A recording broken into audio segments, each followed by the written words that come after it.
3, 2, 1.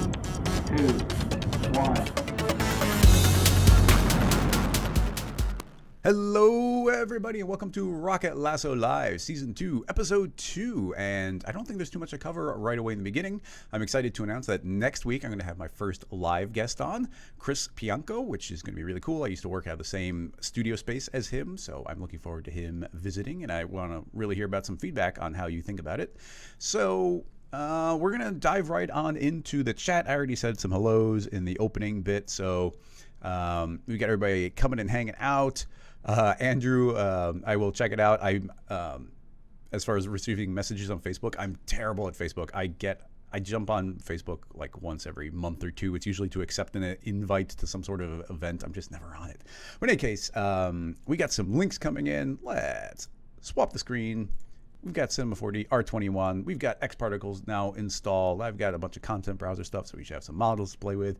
And we've just got links popping in. So let's see if any links come in from names I'm not overly familiar with. Well, Alex Rocker, I'm going to try your link first. Let's see what you've got. Click on that, and ooh, it even opens on the correct window. Excellent. Okay, it is a render from, or possibly a photograph from Daniel Arsham. From, let's see, well, it could be a photo. Yeah, it seems to be some sort of exhibit. Or is that, I'm not sure. There's a lot of description here. But the specifics don't matter too much. That looks real to me, but, you know, could be an art exhibit, which seems to be what it's talking about. So we got, the basic idea here being is we got some text underneath cloth. Now, we do get this question once or twice a year. We can always go and try and tackle it again, get some details, but we always end up in a somewhat similar place, which is we can use essentially two methods here. One being dynamics, but dynamics in Cinema 4D will only get you so far. It's not that detailed.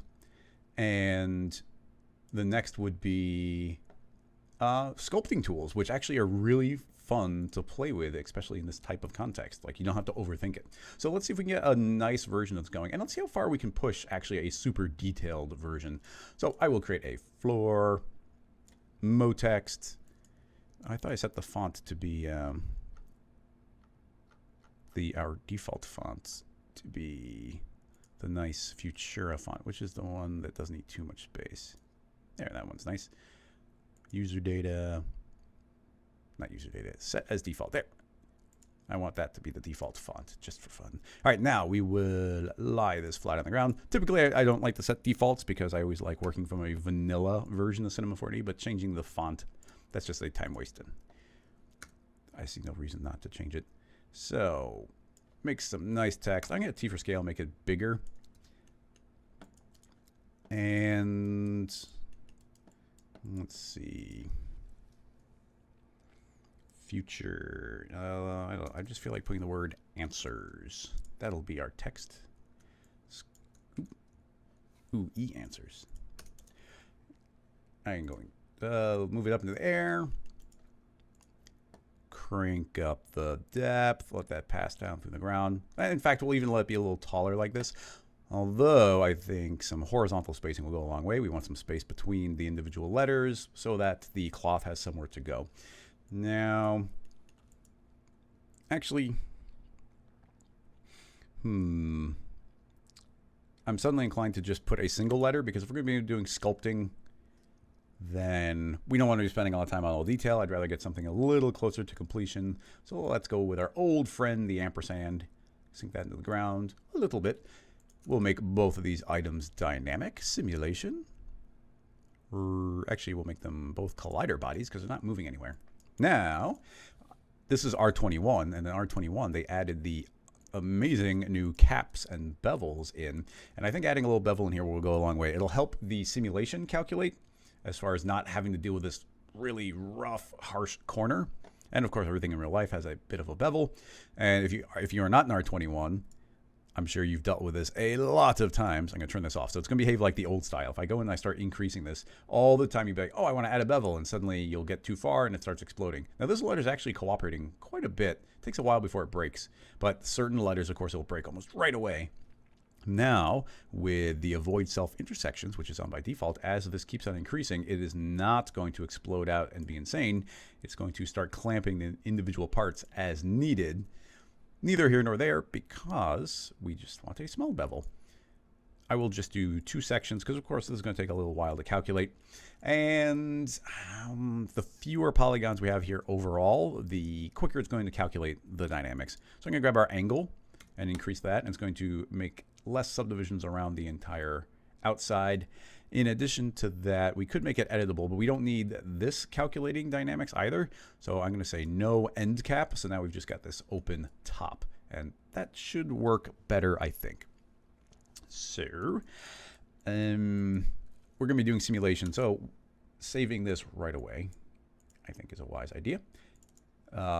Worthy to make note of. If you are supporting on Patreon, then you get access to all of these scene files, and I try and get it uploaded the same day so you could reverse engineer the scene files. And what do we got? We just got cloth on letter. Excellent. All right. Now, there's the practical version of this. We're gonna, which is doing a very low poly version. But I wouldn't mind letting it take a little while to calculate with something a lot higher poly. And just for the sake of experiment, why don't we try running a soft body simulation and a cloth simulation and see if they give significantly different results on any level. Just to see something a little clearer, I'm gonna let's make a salmon colored cloth. So this would be very low poly, way too low poly either way. Jumping this up to something like 30 by 30, that might be a good default. You see it's not too dense, and cloth can actually take quite some time to calculate, so that could be rough. But let's see. I'm gonna make a copy of it because we'll have to make it editable to use cloth. But let's start out with soft body at this resolution. So simulation, soft body, really should be all that we need to do. If we hit play, that should fall. It's going to fall on the text, and this is going to slowly relax. I will give us a few more frames, because even at this poly count, it took a while for them to drop down. Now, you see it's barely taking on the shape of this at all. A lot of things we can do to make this have more detail. First of all, we jump into soft body. Now, I don't want the cloth to stretch very much. And the main thing for stretching is structural. Structural and the structural damping is what allows it to stretch. Just to show you, drop the structural down to 1 and hit play. And I think that you're going to see, and actually damping, it's very important to remember that damping has a lot to do with this. And of course, all these work in concert with each other, so we're not seeing too much of the effect overall. Actually, I'm surprised at how little we're not seeing the stretch. But these do work in concert with each other. So we've also got our shear, and that's essentially its ability to tilt sideways. If you imagine, I like using this as an example. If we grab a shear, copy, new file, paste. We've got a shear here. So if you imagine, I'm going to put the curvature down to 0. So if you imagine this is the polygon, the idea of shear is this. It's how much is the polygon allowed to tilt off to the side is what that is doing.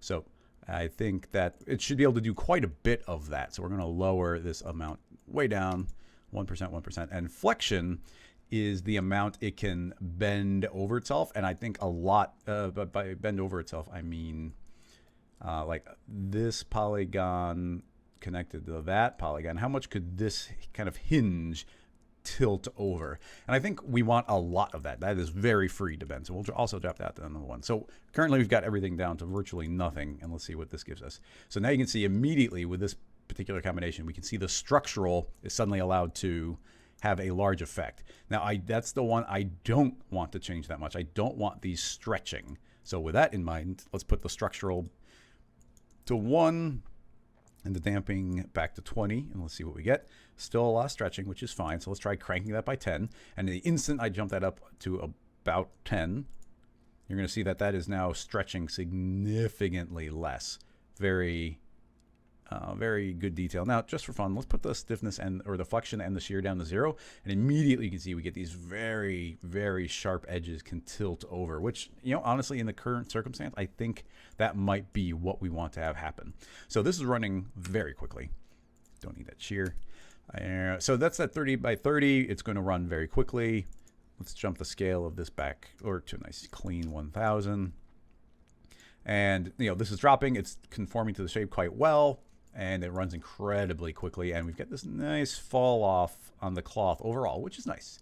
Now we want to get some more wrinkling going, or more detail in general. So we're going to start increasing our segments. Now make sure you make changes whenever you're changing any setting or position or anything in your dynamics. Make sure you're at the time of 0, otherwise it can break certain things, especially when we open up cloth. I'm going to jump into 50 by 50. It won't change dramatically, but let's just take a look at that.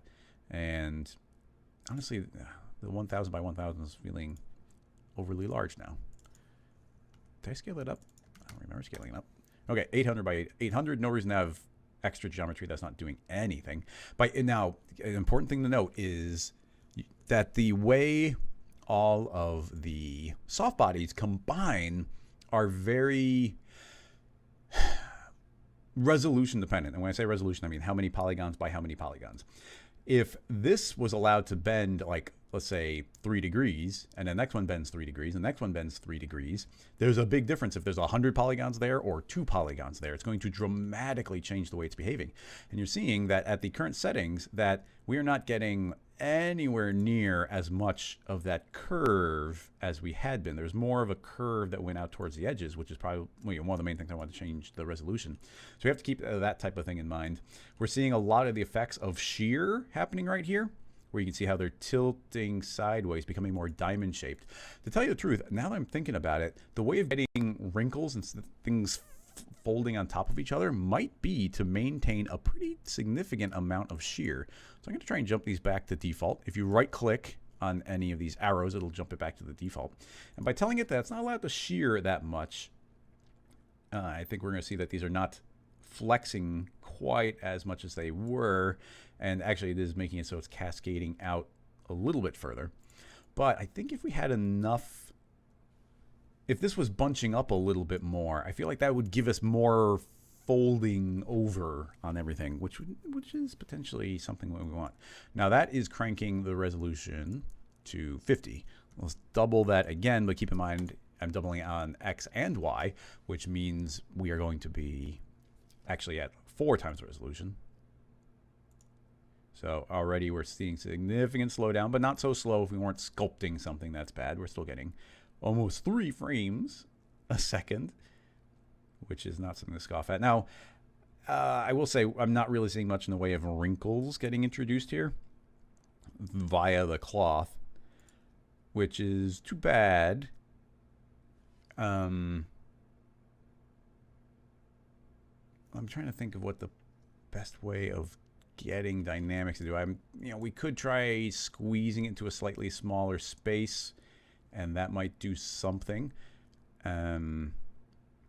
Also, I'm kind of thinking about, I don't want to get too crazy yet because right now we're just using some straightforward settings. But if we animate the rest length, that might actually go a long way for getting things like overlapping each other and whatnot, which could be cool. Now, as we increase the resolution, you see we're actually getting a better simulation in the extra detail here. These are actually sagging inward, where when this was 30 by 30, there was no resolution whatsoever for that to be able to sag in. So with all of that in mind, actually I would like to tinker with the rest length. So how long does it take to get where we're going? Not too long, actually. So I'm going to say at frame 10, let's start with, I feel like I don't want it to, okay, couple things. What I want to do is we can animate the rest length. So if I drop the rest length down to 50 at the beginning, you're going to see that it wants to go to 50% to scale, but it begins scaling at the start of the timeline. It's going to suddenly start shrinking, and then I want to animate it back up again. Now this could be cool. It could be a good way to do it. But what I'm feeling a little more inclined to do is instead, let's scale this down until it's about the size I want. And instead of it animating down to 50, we'll begin at the full scale of 100. And then at frame 10, we'll say, yes, that's what you were. And then let's say over the course of the next 20 frames, it is going to scale to 150% of its scale. So it has some time to scale up to it, and it should already be in contact with the surface. And I'm not going to change any defaults right now. There's actually a decent amount of friction. So let's just look at what happens. I'm going to play. Shouldn't be any slower. It's going to make contact. It's a little explodey, but let's just let it keep going. It hasn't exploded quite yet. And we've got extra resolution, and it is now growing. And as it grows, I'm hoping that because this is all here, as it grows, it's going to try and figure itself out and thus introduce some wrinkles. And actually, overall, it's not looking. I mean, it looks a little bit like a mess. But if we pause this and look, we are actually getting a lot of things that are sort of these implied wrinkles. Doesn't look great right there on the surface as it stands, but creating a cloth surface, putting that into our, actually, this is Softbodies, you know, that can still give us some thickness. Well, let's just create a subdivision surface. Subdivision surface, drop that inside. Hopefully it doesn't cancel. Okay, yeah, just by doing that, check out these pretty nice looking wrinkles. Like, that's not bad, and we haven't finished scaling at all, and it's working quite nicely. It gives us this extra detail. It's not necessarily exactly like the image, like they're pretty smooth up there, so maybe we want to scale, but not that much. But let's keep going. This is interesting. We're getting some things done that we haven't specifically gotten before. Now I'm going to temporarily turn this off, and here's one thought I have. Let's make the friction on the floor. The friction is already quite high. I'm going to make it 200%, so it's even stronger. And on the letter, let's let it have some friction, but less. I'm going to drop it down to 75. So the other thing we saw is it was passing through some of the geometry. I'm wondering if that will work a little bit better with, if we go to caps, currently it's set to Ngon. I'm going to say I don't want Ngon. I want, actually, let's do Delaunay. I forget if Delaunay was in, or is it Delaunay? I think it's Delaunay. Delaunay is a different type. And it will create a really nice different density on the mesh. I'm going to say quad dominant, so it's trying to make quads, although triangles are probably even safer for intersecting. Because it doesn't go that deep, it's not actually visually changing that much, but you see it increases the resolution depending on the detail needed. So here, it's very smooth, so it didn't create a whole bunch of subdivisions, but over here, it's very detailed traveling around it, so it did create a lot of detail. So it's a cool new cap type from not that long ago. We could go to something like quads and it'll create these subdivisions, but we'll give this one an experiment because why not?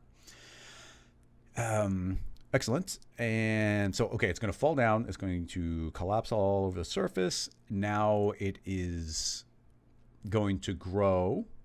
I think letting it grow a little bit slower is probably a good idea. And I'm going to grab the entire thing and make it wait an extra 10 seconds, because what I'd love to have happen is for this entire thing to drape over and touch the ground. And when it's touching the ground, then it starts growing. The ground friction is going to make it bunch up, and thus we'll get a bunch of wrinkles around the ground area. This is going quite nicely, so I'm going to save it. I'm going to hit T for scale and scale this up a little bit more because I'd like it to get to the ground first, and that will cause us to lose a little bit of resolution. So I'm going to crank that up just a little bit. Hopefully it doesn't slow us down too much. Everything else, oh, and I did say I wanted that to take longer to scale up, so it's not going to hopefully explode too much. And let's give that a go. Hit play. Not too bad. Once it starts colliding, obviously it's going to start taking longer to calculate. Couple weird little possible intersections there, but once it gets all wrinkly, I'm not terribly worried. So now it is indeed making it to the ground before we get to 20, where it's going to start expanding. So right around now, it's the next 20 frames are going to start growing, and as it grows, hopefully the friction on the surface and the friction on the ground means the polygons don't have anywhere to go, and thus they start crumpling on top of each other. And look, right away, we can see some wrinkles beginning to form there. It's exploding quite a bit over here. It might end up, this might end up going overboard, but it's a lot easier to smooth something out than to introduce crazy wrinkles. But there's a lot we can tinker with. Like maybe this is too much friction on the ground overall for what we're doing, and we still haven't even, and it's still going obviously, but we have a lot of. Ooh, it's taking a long time to calculate. But these are pretty good looking wrinkles, I gotta say. There, it's taking forever to refresh. I'm gonna click on Softbody. Shouldn't be a problem. Okay, we're about to be at, okay, this is at the full scale, but we can still give it a few frames for it to settle a little bit nicer. Definitely all clumped up there. But yeah, the point being is we haven't played with shear. We haven't played changing the flexion at all. Even the structural could potentially, we can crank that quite a bit without breaking it, 10 times as much at least. So, I mean, that's fine. It escaped a little bit over here. Some of those little explosions seem to have solved themselves. But with that all the way it is, if we turn this on, check our display mode. Okay, a little bit patterned. You can see here, I mean, it's kind of cool on one level. Look at these very geometric looking patterns, and it's just by the nature of the polygons, of course. But where there's a little bit more imperfection, like this, we're getting some pretty neat looking wrinkles, and I really love what we're getting here. Very detailed. Yeah, actually quite pleased with this. Okay. We're learning new details here, which is nice. Now, why it escaped through here, I'm not sure. We could potentially give a little more of a margin. In addition, I almost feel like our resolution is too high now. I like these details, but it's almost like too much, if you know what I mean. I would also be curious of running it again with, yeah, I'm gonna run it just by making our structural 10 times as strong, and the shear, I mean, the shear is already pretty strong, but I'll double that as well. And flexion, I want it to be able to bend a lot, but if we give it some flexion, I'm gonna keep it low, maybe 10. By giving it some flexion, we might get larger wrinkles, because it is going, several of them will have to work together to get to that point. Now, oh, and I think somebody in the chat, Crossfader, saying if we triangulate, we would remove some of the patterns. And yes, that is totally true. I mean, that will mess up the subdivisions a little bit more, but it could be good. In fact, you know what? Let's run the simulation exactly as it is, and then we'll run it another time having triangulated, and we'll see what kind of differences we get. And also, the orientation of the grain goes a long way as well, so that might be something we need to tinker with. But in any case, I mean, unfortunately, this does take a few frames to play out, but that's all we can do. Just let it do its thing. Let these all fall. I wonder if there's something we could do. I mean, there definitely is if we... You see how stuff is escaping here. I wonder, especially on this corner. The corners are tougher, where you could like maybe fake it by buffering it with some other geometry of some sort. Inside of dynamics are certain preset shapes, and if you feed it those preset shapes, it does a much more accurate job of calculating. We could also increase the steps per frame. I don't want to do that. But we might be able to put like a little box shape or spherical shapes in certain areas to just clean up those edges if we were concerned. We could also fix those via sculpting. Now, keep in mind, we did not, okay, already this is getting interesting. We did not, I'm going to pause it. We did not change the resolution at all, but by increasing the flexion, I think primarily the flexion, these can't bend over so easily. So look, this is still flat instead of exploding over itself. So I think this is giving more definition to our overall wrinkles. Now, I do expect some to appear, but look at and these are, I feel like they're traveling upward more into our overall shape. Those are looking really nice right there. We're always going to be getting a lot of clumping in this middle part because it's got nowhere to go. But just by increasing flexion, we've lost so much of the chaos that was happening around this entire thing.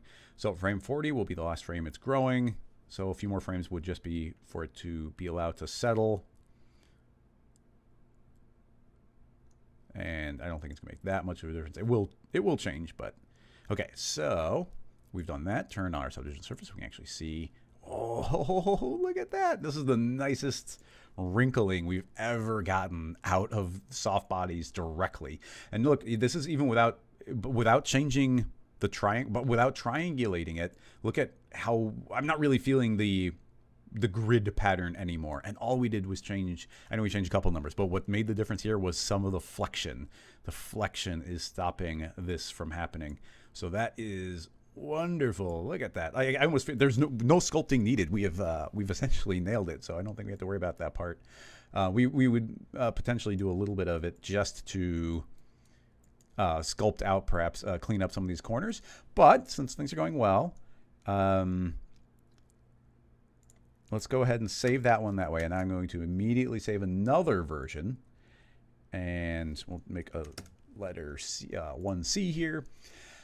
A few things I would like to do just to talk about it, because I think these are good techniques. Now, we could increase our steps per frame. We go Controller Command D, go to Dynamics, and under Expert, we could start cranking up our steps per frame.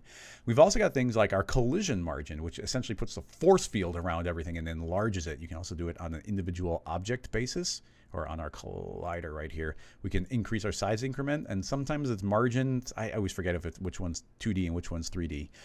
So we could do that. But one thing that I haven't really done, I wonder how well this will work. I'm super curious. What I'm going to do is, what's the cleanest way to do this? I guess I'll just draw a spline. That won't take too long. So right here, this has been an edge that's been a particular pain to us. I'm going to create a spline. I'm going to draw a spline, and I'm going to just outline this trouble area a little bit. All right, hit escape. We've got a spline that's going to be on the ground level.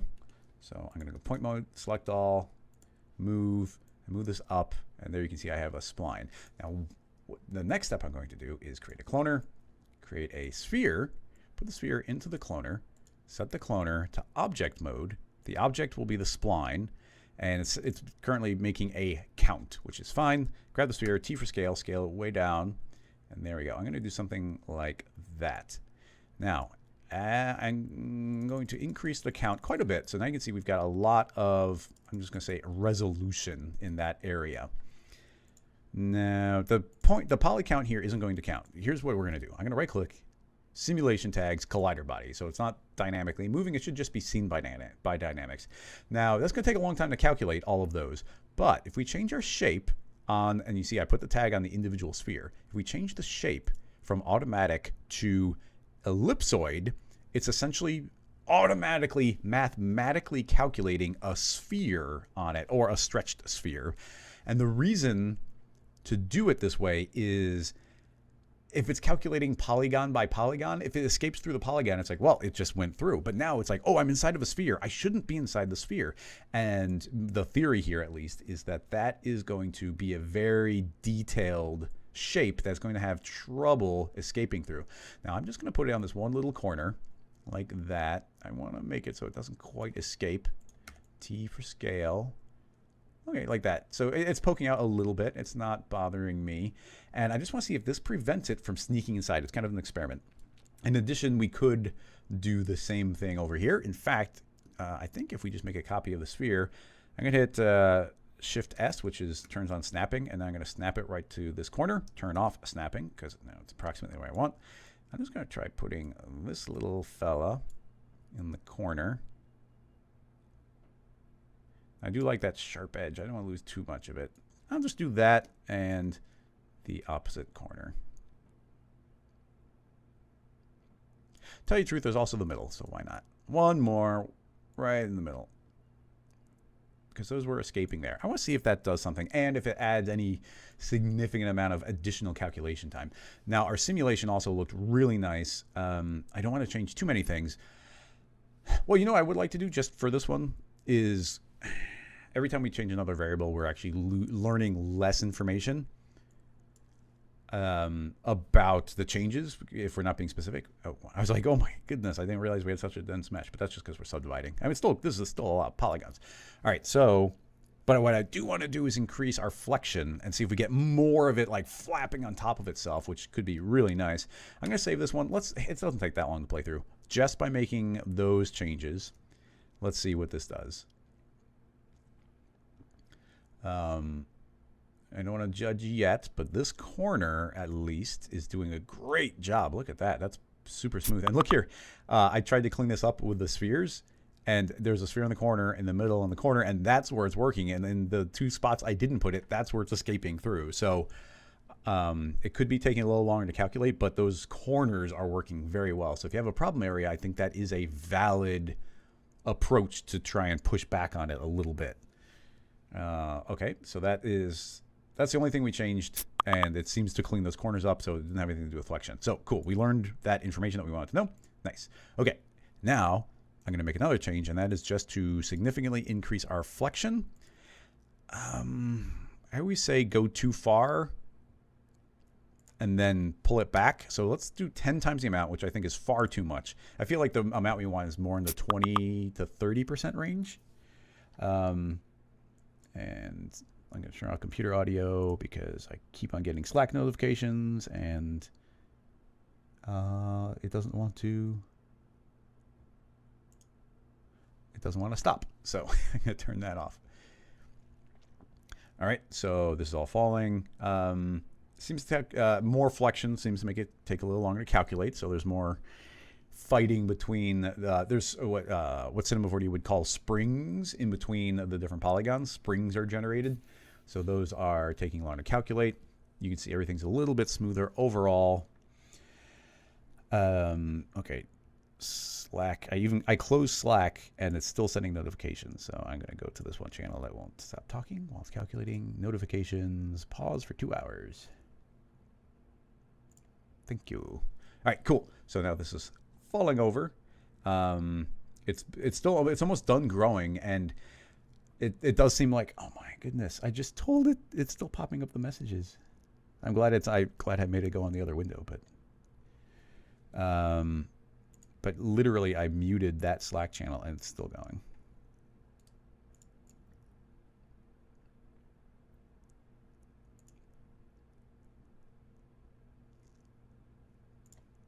Drive me nuts. All right, sorry about that. Okay, you can see it did work, and we got very, very large wrinkles. But it's too much. It's way too much. So once again, like I thought, like something more like 25%, I think is going to be a little bit more happier of a medium. But I would like to see these fall over each other a little bit more. So just for fun, let's add another 10 frames onto the growth. And here's something that's neat. If you didn't know this, if you only have a single parameter keyframed, a single value, if you click on its keyframe, it'll directly pop open the key properties, and you can see the exact time and the exact amount. So I'm going to make that go double in size. So there'll be a lot of wrinkles, but there's going to be a lot more cloth trying to find a new place to go. What I'd really like to do is see these like clump up and go up in the air and then fall over another one. So let this keep on going.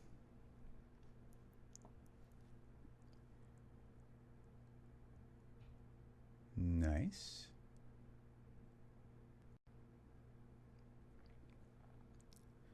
And I mean, man, there's so many different details. We could, the friction that we put on the ground is going to have a dramatic effect on this as well. By having a lot of friction, it's going to cause it to clump up. If there's less friction, it could slide further away. It'd be kind of fun to have like some variable friction in some different areas as well. So now it's hitting the ground, which means the friction will start becoming a more major variable. It is going to increase more, as already you can see. Like, look at all of this crazy cloth starting to overlap. Let's just let it go. It's only at the halfway point. I think we might have delved too deep. No, that's not true. It's looking great. Let's just see what we get. The middle is getting pretty nuts, but there's a lot of cloth trying to fight over that. You can't actually directly control the friction on anything, but we could put like a flat plane through there with very little friction, and that might be able to let it slide away a little bit more easily. Now, it does seem to be doing pretty much what I wanted it to do, which is they're pushing up into the air. It's hard to tell in any one spot, but look at this one. Okay, this is a great example. It's growing so much that this one is really folding over, and we're getting all this beautiful structure going. Look at these overlaps. So yeah, pushing it further. I mean, we're gonna get diminishing returns where it starts getting absurd, but this is working really well. We're not even going to go and play with the cloth version because this is working amazing. Cloth also will intersect itself very quickly, where Softbodies do a very good job of not intersecting themselves. Okay, so we've hit the end of the growth. I'm just going to give it another frame or two. You see it's going to start settling more. So we get, we could just keep on letting that settle. But you know what? That's fine. Pause it. It's going to take a second to acknowledge my click, but I just have to give it time. Enough time for one keyframe to travel. Definitely some things to clean up, but let's go ahead and look at that smooth and turn on subdivision surface and blah-blah!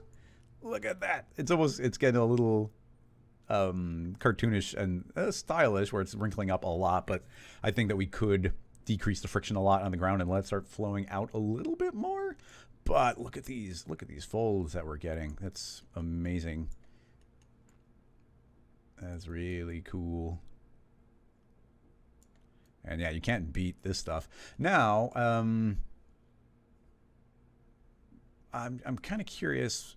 I'm worried if I make this editable, it's going to break it. We're going to lose the simulation. But you know what? What are we going to do? Like it will or it won't. I'm going to hit save because, well, let's save it as a new file. Why not? Scene files are cheap. 1D. Now, what's the best way to make it current state to object? You have to bake it sometimes. You have to fight it a few times. Occasionally. Think. Yeah. All right, well, let's just find out. If I make it editable, we appear to have instantly lost all of it. And then it's going to take a long time to do the calculation. So let's do a low poly version of this thing. I undo, in fact. And we haven't changed any global settings. So I'm going to grab that, grab the floor, grab the letter, copy, new, paste. Back to time of 0. Making it, it seemed to, might have made a change, not 0. But in any case, 333. Hit play. That's going to fall. Cool. Now, you see, if I make it editable, it's going to pop back to nothing. And if I rewind, you see it's in the wrong spot. Don't make changes not at 0. So now that's been made editable, if I hit play and let that fall, if we delete the tag off of it, it does indeed keep the shape. So that's what we needed to do, is delete the tag. But you can't delete the tag off of something that's parametric, because then it'll just go back to being parametric. So now we know how to do that in a simplified scene file. If we're going to go for a nice simulation, then let's use the knowledge that we just gained. Put a couple more spheres in. We could make another spline, which would probably be wise. In fact, we'll do that. We did that. But I want another spline. So I'm going to copy both of this spline and my cloner. Copy and paste. By copy and pasting, it's now maintained the relationship between those two things. Select. I'm going to hit select all on the points. UK to shrink the selection. Now I only have my middle point selected. Hit delete to delete that point. Select all. Now I only have 2 points on the outside. Set those 2 points to a hard interpolation, and now I have a straight line. I can move the straight line to there. Move the straight line to here.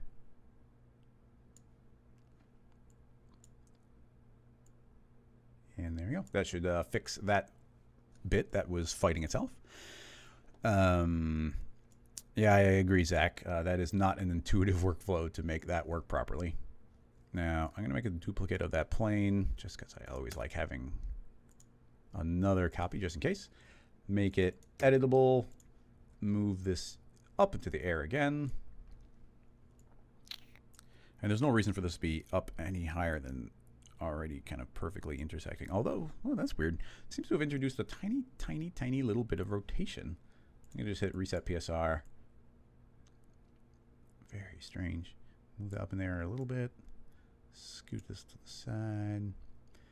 Tell you the truth, I'm going to hit T for scale and just make it a little bit bigger. Just I didn't like, there wasn't quite enough space on one corner. And I did like all that overlapping, but let's chill the ground friction. I'm just going to put it to 100%. I think it'll still clump up a lot. It's going to clump up a lot in the middle. And to tell you the truth, it's almost sinking down into those holes too much. But now we've got the scene set up in such a way, A, B, C, D, E. We've got the setup in such a way. Then I'm going to turn on SSAO. We can now delete the tag off of it so we can get the dynamic. Oh, it's too far off to the right. Pause, rewind.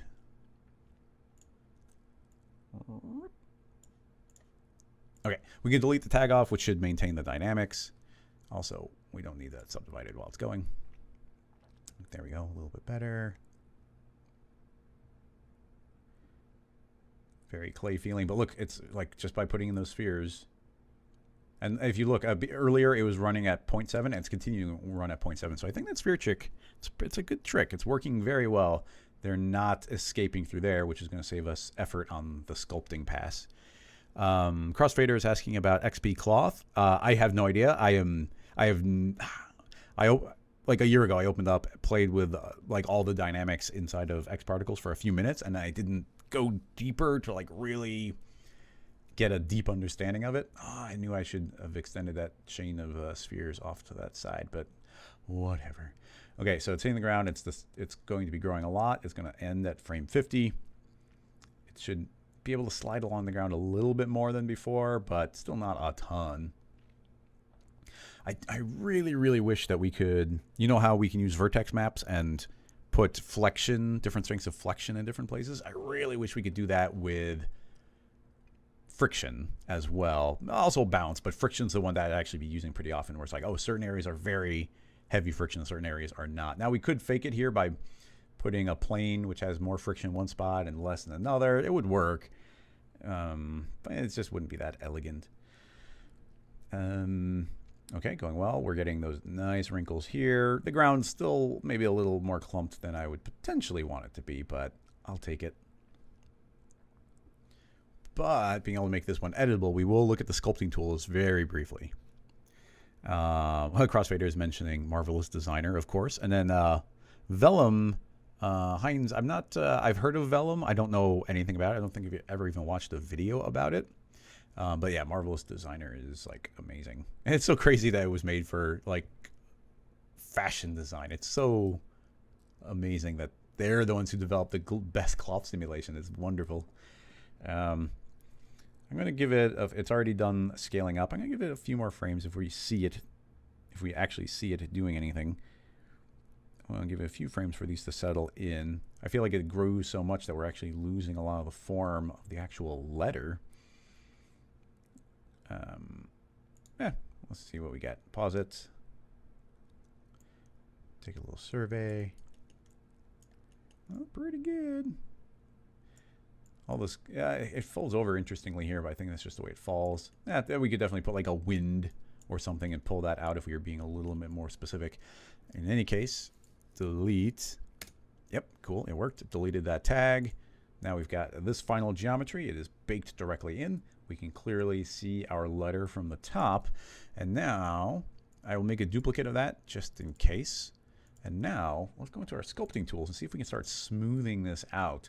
There's a lot of options that we have for smoothing. Now we could just use the iron tool, and I love the iron tool. I use the iron tool all the time when I'm doing like character modeling.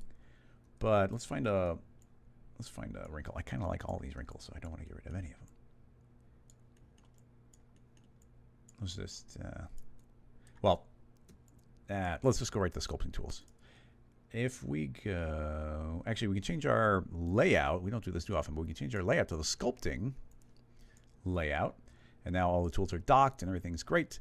I think if we say smooth, yeah, we can just start. Oh, did I not? Where's our object manager? Object manager. There it is. I did hide that. Why are we, that was weird. Maybe the subdivision surface stops it from updating. But you can see that I can just paint with the smooth tool here, and it's doing an amazing job of just instantly killing off. Let's hit NB, or I'm sorry, NA. Oh, I guess if we're in a sculpting tool, it automatically sees the polygons. That's interesting. That's weird. Can we do it? Oh, okay. Well, we can actually click off of polygon mode into just object mode, and now we can start painting. You see, boom, just erase out the wrinkles. Now, that is way... Okay, now we're back to our original. Subdivision's off. Object mode. Smooth tool. All right. Actually, can we do it with that on? Sadly, no. You can't do it with subdivision turned on. All right, but anyway, it's really strong right now, so I'm going to pull the pressure back to about 20%, and no, still a lot. Yep, a light when you get like these pressure type things, a little goes a long way.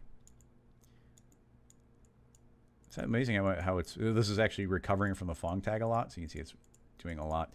But now every click I do is going to be less extreme. But anywhere where this is pushing a little bit too far, it's just going to start smoothing that out. And now, we got the simulation, and now we can artistically decide, how much better we want, or, exactly where we want these to go. This is very extreme here. Chill these out a lot. Click rapidly a few times. Really chill that area out. And then other tools we have, like... not pinch, possibly inflate. Amplify might be one. Let's see what amplify does for us. Okay, well, that's pushing these down quite a bit. But I feel like amplify, you gotta be careful. It quickly starts intersecting the, I guess these kind of things are dangerous. But the original thing was gonna be that we weren't gonna have any wrinkles to play with. And I thought we were gonna have to go to like the pull tool and start painting in our wrinkles manually. But we completely blasted past any need for that type of thing. So let's take a look. Gorgeous, over the top, crazy wrinkles. The let's make this a little bit of a velvet look, because why not? We got our material. We can get very, very, very, very straightforward velvet just by creating a Fresnel. And already you can kind of see that we get that nice sheen. Yeah, keep it this orientation. We'll have that go to a nice, just a hint of pink red, a little bit darker. And then here, we just want to keep chilling out this color, but we can pull it all the way up the spectrum, a little bit darker. And then in our reflectance, I mean, it's still just specular. We'd probably want reflections. But if we're playing with specular, we can crank this up wide. And I think very, very shallow. I mean, well, actually, even just turning it off, that seems to be best. So, okay, never mind. No reflectance whatsoever. And just that little Fresnel in here. Like, oh, look at that. It's nice. Yeah, overlay that with just a tiny material pattern of some sort. And that is looking good. So, yeah. Yeah, there. I see, this is why I... even though this is a question that we've essentially had before, I didn't hesitate. I was like, no, I do want to do this, because when you start exploring it, you play with it again, then it's like, okay, let's go further than we did the previous time. Let's see if we can push this and make it do something that we hadn't before. And this is a perfect example. This time, we were able to make this blast straight past what we had before. Not only did this work great, but it's also an animation. And because it all worked really well as a simulation and it's not intersecting, this actually opens up a lot of possibilities for it to be an animation, where before we'd have to sculpt it and we were just stuck with what we got. To throw it out there, we do have a lot of options to art direct this more if we wanted to, but because of simulation time, you saw it took a while, but you see how it's getting really clumped up here. But we could have made a wind force with a fall off, and that could have been blowing that off to the side. We could do different gravity wells in different places. In fact, we could have cranked up the entire scene's gravity, made gravity twice as strong, and then maybe these would be falling over themselves more and stretching downward more, making everything a little bit more taut. There is a lot of additional things we could play with, but the defaults and all the controls here, everything just worked really well. I'm very happy with the entire procedure we did here. So as we wrap this one up, everybody feel free to post questions again, because I probably won't be able to get back to the older chat, but thank you so much for this question. I like it. One final save, and let's go back to the chat. Yeah, I'm very happy with the Wrinkles. Very happy with that entire section there. We spent an hour on it, but totally worth it. Everybody wants to make nice looking wrinkles. Like I said, we get that question a couple times a year. We finally got a really good answer for it, so very happy. Let's see, any questions here pertaining to that one?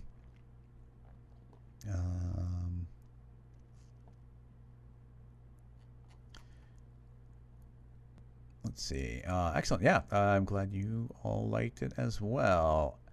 Andrew's got a link to some sort of Instagram loop here. Let's check it out. Boom.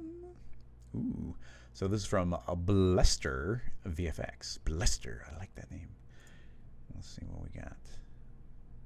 Bing, bing, bing, bing, bing, bing, bing, bing, bing, bing, bing, bing, bing, bing. Oh, I like it. It is neat.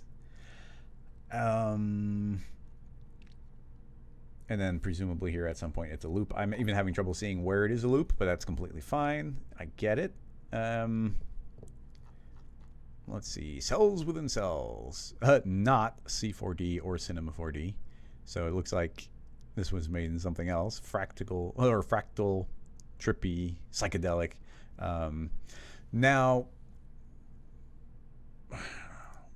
conceptually, Sage is saying it's Houdini. Oh, I didn't read the first hashtag. Yes, it's Houdini.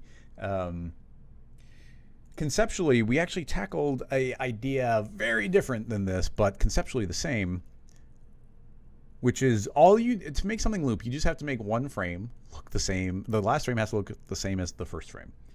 And the scales could be different, the camera angle could be different, everything could be different, but if there's something else there that looks the same, then cool, now you've achieved your loop. Now,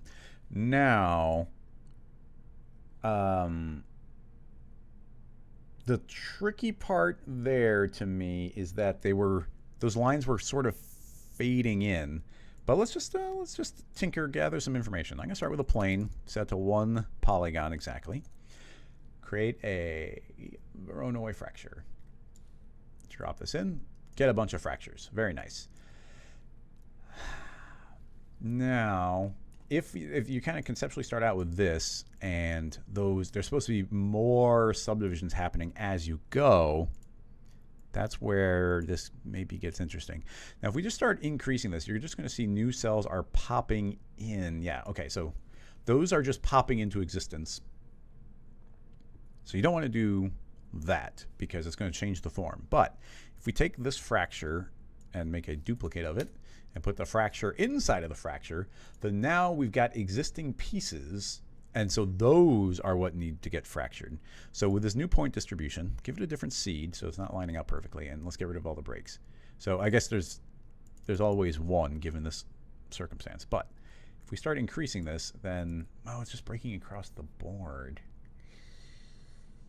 Interesting. Points per object. That's going to break. That's better, actually. Yeah, that's not bad. So I turn on points per object, so that means there's exactly 7 points per object. And in this case, it's treating each one of those individual cells as an object. So as this increases, so this would start out at none, 1, 3. The only problem that I have with this is, well, let me look at the reference again. Yeah, you see how that's something that's cool here is that each one of these sections is getting subdivided again, and it's not affecting the old ones. And with what we've got here, it does affect the old ones. We got 2 points, but when a third point comes in, it's not cutting one of these pieces. I'm pointing to the screen like you see it. It's not cutting one of these pieces. It's going to create another point, and that new point is going to completely change the configuration. In fact, oh look, they're randomly moving, so they're not even, it's not even adding them, they're randomly, that's interesting. Now I'm going to get rid of that random point distribution and instead create a fracture. Here's a matrix object, that's what I meant. Set it to object mode. The object is going to be this fracture, and it's set to the surface. So it's randomly appearing on the surface. But now you see as I create new dots, each new dot is just being added to it. We'll see if this works any better. That will become our source. What's cool is that there are none to start out with. And now as I go, it looks like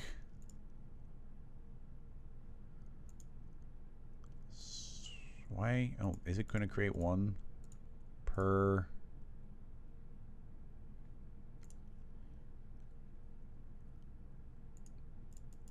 Did I just? Oh, I guess I didn't notice.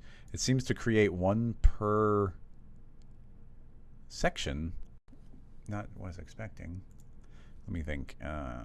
One per section. Distribution surface. Yeah, I mean, I guess it is just creating one per surface. Now this is a little bit better where you see the other ones aren't moving. They're not disappearing. They're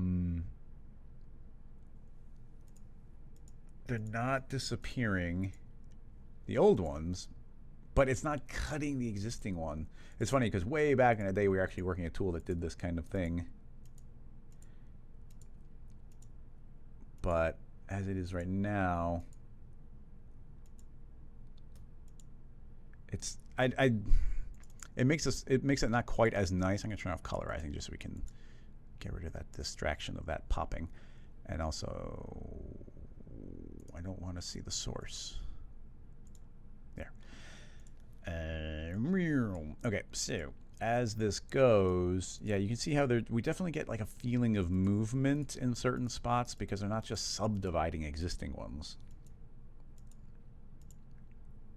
It's just a little bit of a shame. And there's no way in vanilla cinema to make those get cut in half.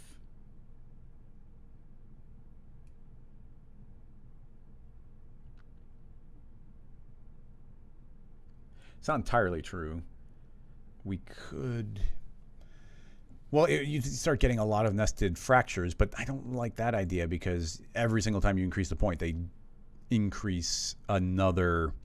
Yeah, Zach was thinking the same thing I am, which is I could just keep on nesting more fractures inside of it, but every time you add a single point, it cuts across all of them, and if you increase the matrix or if we increase the source, then it's creating another set entirely through all of them.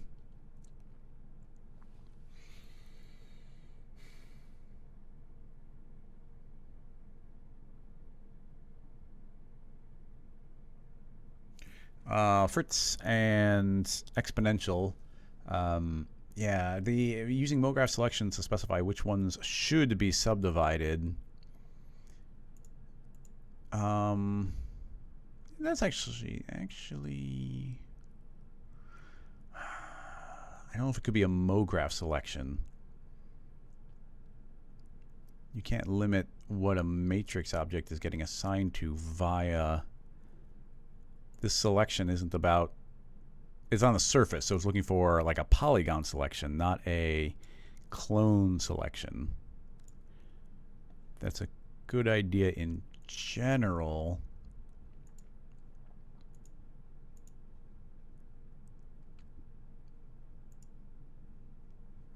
But the way we're using the matrix, I think, means we couldn't do it. Exponential, not a MoGraph, just the points. I'm not following. I'm in the object tab. Oh, there's a MoGraph selection here. Well, let's find out. I'm going to create a MoGraph selection tag. Right click. MoGraph selection.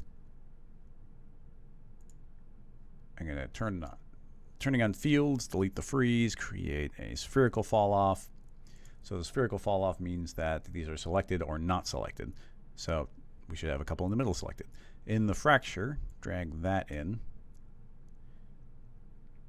And it doesn't seem to have done anything. I'm going to scale up and down. Yeah, well, I don't know for sure on the child fracture.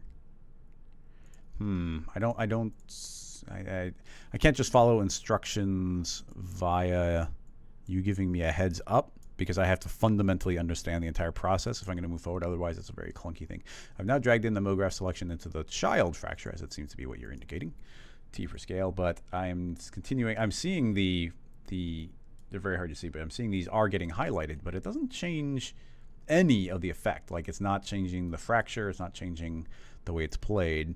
Now, in the... sorry, it would be cool if we could drag... yeah, oh man, that sucks. We can't drag in a MoGraph selection. Oh, you guys are getting too deep there. Too deep on to be text. MoGraph selection on the child fracture. MoGraph selection on the child fracture. MoGraph selection.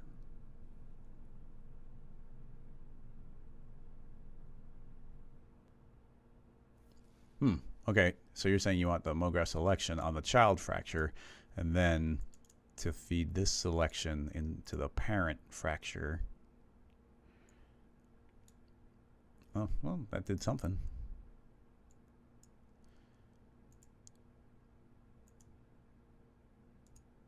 Oh, we need that. And maybe the matrix? All right, so it's doing something. Let me see if I understand it. Ding, ding, ding, ding. Oh, okay, interesting. Well, okay, thanks for the walkthrough there, Fritz. The question is, wait, I need to understand. It's doing it seemingly what you described. I just need to understand what's happening. So that's got a selection, and this is selecting things. This fracture is only affecting things that are inside of that fall off. Okay, that makes sense. And this is being fed whatever that MoGraph selection, this matrix is. So it's just breaking and breaking and breaking. Thus, if we did just break each of them in twain, we don't need that matrix object. We just need a distribution source set to 1. So now each one of those is going to be cut in half. So we could animate this up, and as it catches... oh, interesting. Distribution, normal, point per object. There we go. That's what I was missing. I'm also going to give this no fall off, just to make it a little visually easier to see. Anywhere the circle is, it should cut it in half. Now it's a little, it's popping. If we turn off the color, we should see it without it feeling epileptic. But you see, as it grows, it is indeed increasing the selection and allowing some of them to suddenly break. But each one of them is breaking in a new way, so we can't trust this point distribution. So we go back to our matrix version of it, object mode. Do we feed down to that surface, or do we feed down to the this surface? I'm not sure. So if we say 2, okay, there. Okay, there's 1 per, and now there are 2 per. So that is a source for this one. So those all break based on 2. But see, they cross. The second, the reason that doesn't work for me is that the second fracture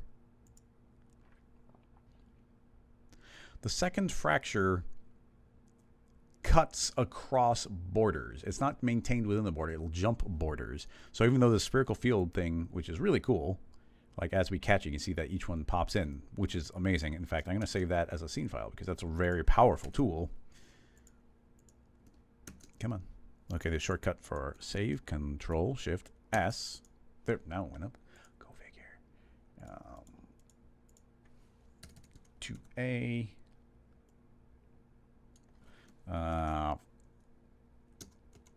Fracture while you fracture. Yeah, so it's breaking across the border, and I don't want it to break across the border. Although these pops are pretty nice. It's pretty close to what we want overall.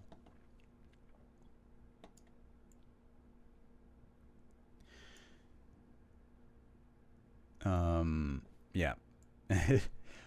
Now, I did sort of have no, I keep on breaking more and more and more.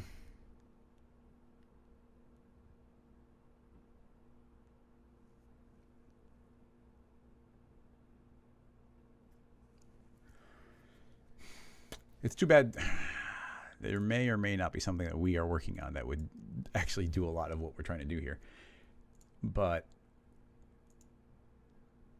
I have some other ideas, but they won't keep on breaking again and again and again. At least I don't think they would. Unless you could, no.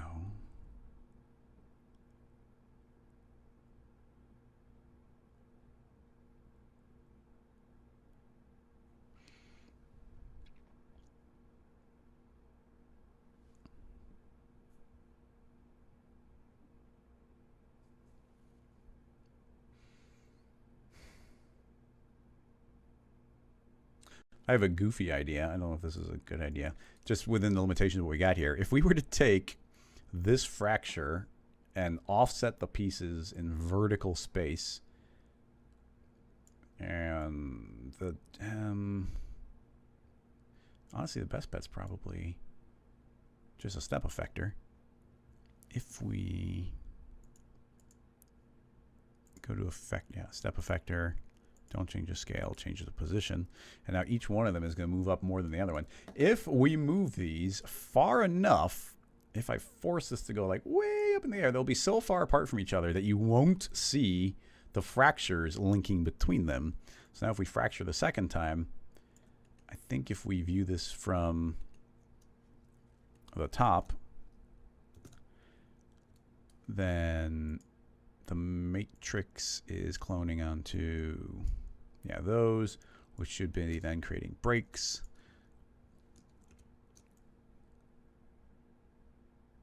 What do we got here? Something seems odd. So these are all up in the air. They've all got these two pieces, which means that should have a cut, that should have a cut, that should have a cut, that should have a cut. Fracture. Based on hey, the reason it's not working is that that's a spherical field, so we need this to now be a cylindrical field, and it needs to be essentially infinitely tall. We'll make it super duper tall so we don't see any fall off. And now we go back to the radius, and now there we go. So now look, okay, so now we've completely tricked it just using vertical space. So each one of these is introducing another cut. Man, that's a weird workflow to do it. But now each one gets its own unique cut. So fun. And now let's go one layer deeper.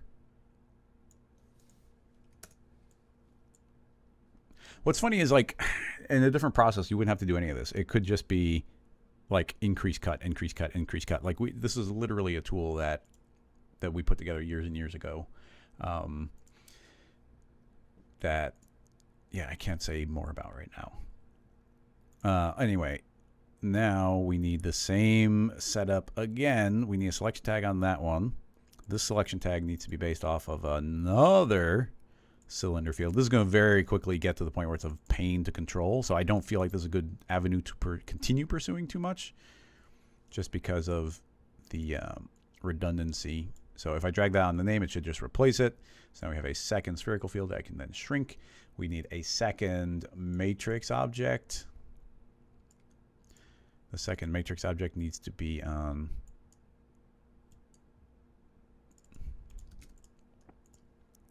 that's on fracture, which means it needs to be one layer down. Then we get another break there. So that's viewing one layer up.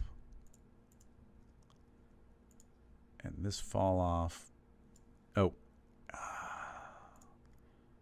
and then that fracture needs to be on matrix 2, not 1. It doesn't replace if we drop out on, so I'll delete that. Now, okay, now we got another set of cuts. So, you know, now we've just taken the whole concept and we've gone one layer deeper again. It's just that every time we do a cut, we're going to need to do that again. And in addition to that, this fracture also needs the the step effector. So each of those pieces moves offset from each other so that there's no continuity between those pieces. So now if we go here, we should see, we don't care about that one, but yeah, this is now the bigger pieces broken apart. And then the step effector is making each of those move themselves further apart so that they don't have the vertical relationship anymore. And then those can start independently getting fractured again. So we are getting a pretty neat pattern here where each one is breaking and it doesn't share a relationship. But then we'd have to keep going deeper and deeper and deeper. Every time we want to zoom in a little bit more, we'd have to do another one of these layers, which is, that's going to be a little weird and meticulous. And it looks like I did something not quite right with the second fall off. Maybe it's not as tall as it needs to be. I'm not even sure. But it's very interesting. And it's good information. It's more information I want to play with, but I just don't feel like that's a direction that we could go too much further on this. Now, what's funny is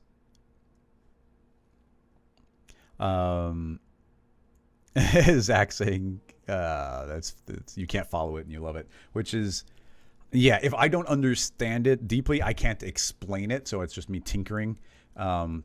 But I'm going to save this as another version, and then I'm going to show you another pseudo methodology that popped into my head that would have been cool, but it doesn't solve the problem for the looping any better. But I just wanted to get this in people's heads as well. Fracture, another plane, single polygon, a new Voronoi fracture. We're going to crank up the points. Lots of points. Is there a way of making this return not n-gons? Detailing connectors, transform effector selections. It's always returning n-gons, which is cool. I mean, that's what we want. Oh, there, create n-gon surface. Turn that off. Ooh, those are ugly. All right, so we'll leave it this way. So let's say you had something like that. Make this editable. I want it to be a single object. So I'm going to make a connect object. Holding down Alt, it'll become apparent. Don't weld. Thank you very much. Make it editable. So now we've got all of these objects. Delete all the tags. Don't need them. So we've got this is a single object, and each chunk is doing its own thing. Cool. Fine. Now, just something that might be visually neat is now that we've got that, create a connect object and put that in, and now it is getting welded. In fact, we're going to make the weld very tight tolerance, 0.01. Now it's getting welded together. Where this gets interesting is I'm going to feed this. We could feed it directly into a subdivision surface, and it's going to make it very round. Now you see that everything's interconnected right now. I guess I'll show you a little bit more specifically what's going on. Will smoothing do what I want it to? Smoothing. Not so much. Relax. Nope. Stretch. Nope. Dang. I was hoping smoothing would do the trick. It's not going to, and these are still separate, right? Yeah. So I guess these need to be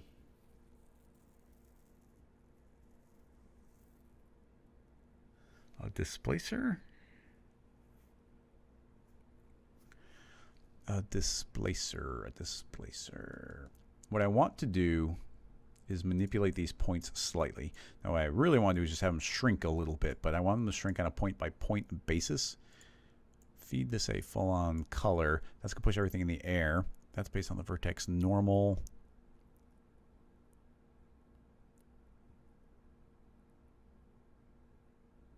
How would they...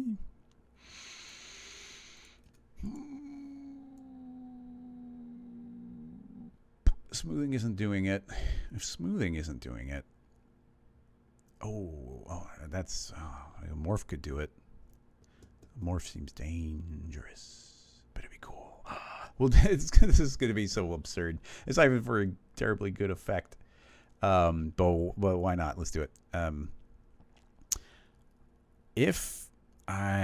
man, so many steps. Okay, fracture. Here's a fracture. Cool. The fracture is going to explode segments, so everything's doing its own thing. It's exploding the segments. which creates these ugly things. Although, I wonder if that means smoothing would work. Smoothing doesn't affect perimeter, so I don't think it would actually. Now that I think about it. I can always get rid of the n-gons at the end, I suppose. All right, so we got one fracture and a second fracture. Hide one of them visually. The second fracture, I'm going to create a plane. The plane is not changing its position, but it is changing the scale uniformly in an absolute way, negative. So now you see it's shrinking these very, very slightly, all of them from their center point axis. Nice. Now we had to do two different fractures here so that they had the exact point count. Everything's matching perfectly. So holding down Alt, I will make a connect object, and holding down Alt, I will make another connect object on each individual fracture. On both of those, I'm going to turn off Weld. Now I can make that editable.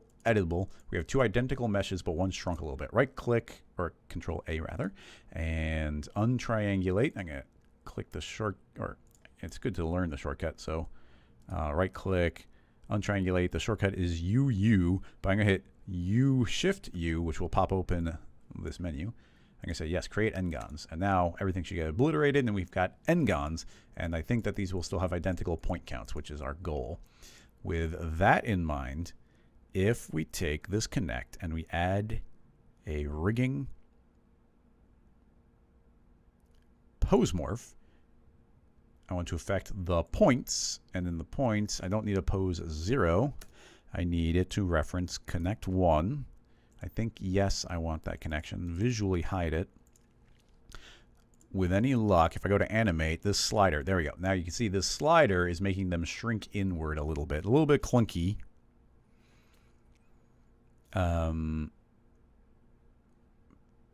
It's a little clunky to do that, but now we're there. So with that in mind, I can create a morph. This morph we'll put in here, and a morph is going to reference connect, which is this slider, up to 100%. What's neat about that is now I can go in and create a fall off. Let's make a spherical fall off. And now, after having done all of that, you can see that based on this fall off, I can make those cracks appear or disappear because we had exactly the same point, so I could drag them in to link them. Excellent. That's working properly the way I wanted it to. Now, pushing this concept further, we now have this connect that we can feed into the subdivision. Actually, now we feed that into a connect, and then that connect will be actually welding them together. Those points are actually connected to each other. And because they're actually connected to each other, we can drop that into a subdivision surface.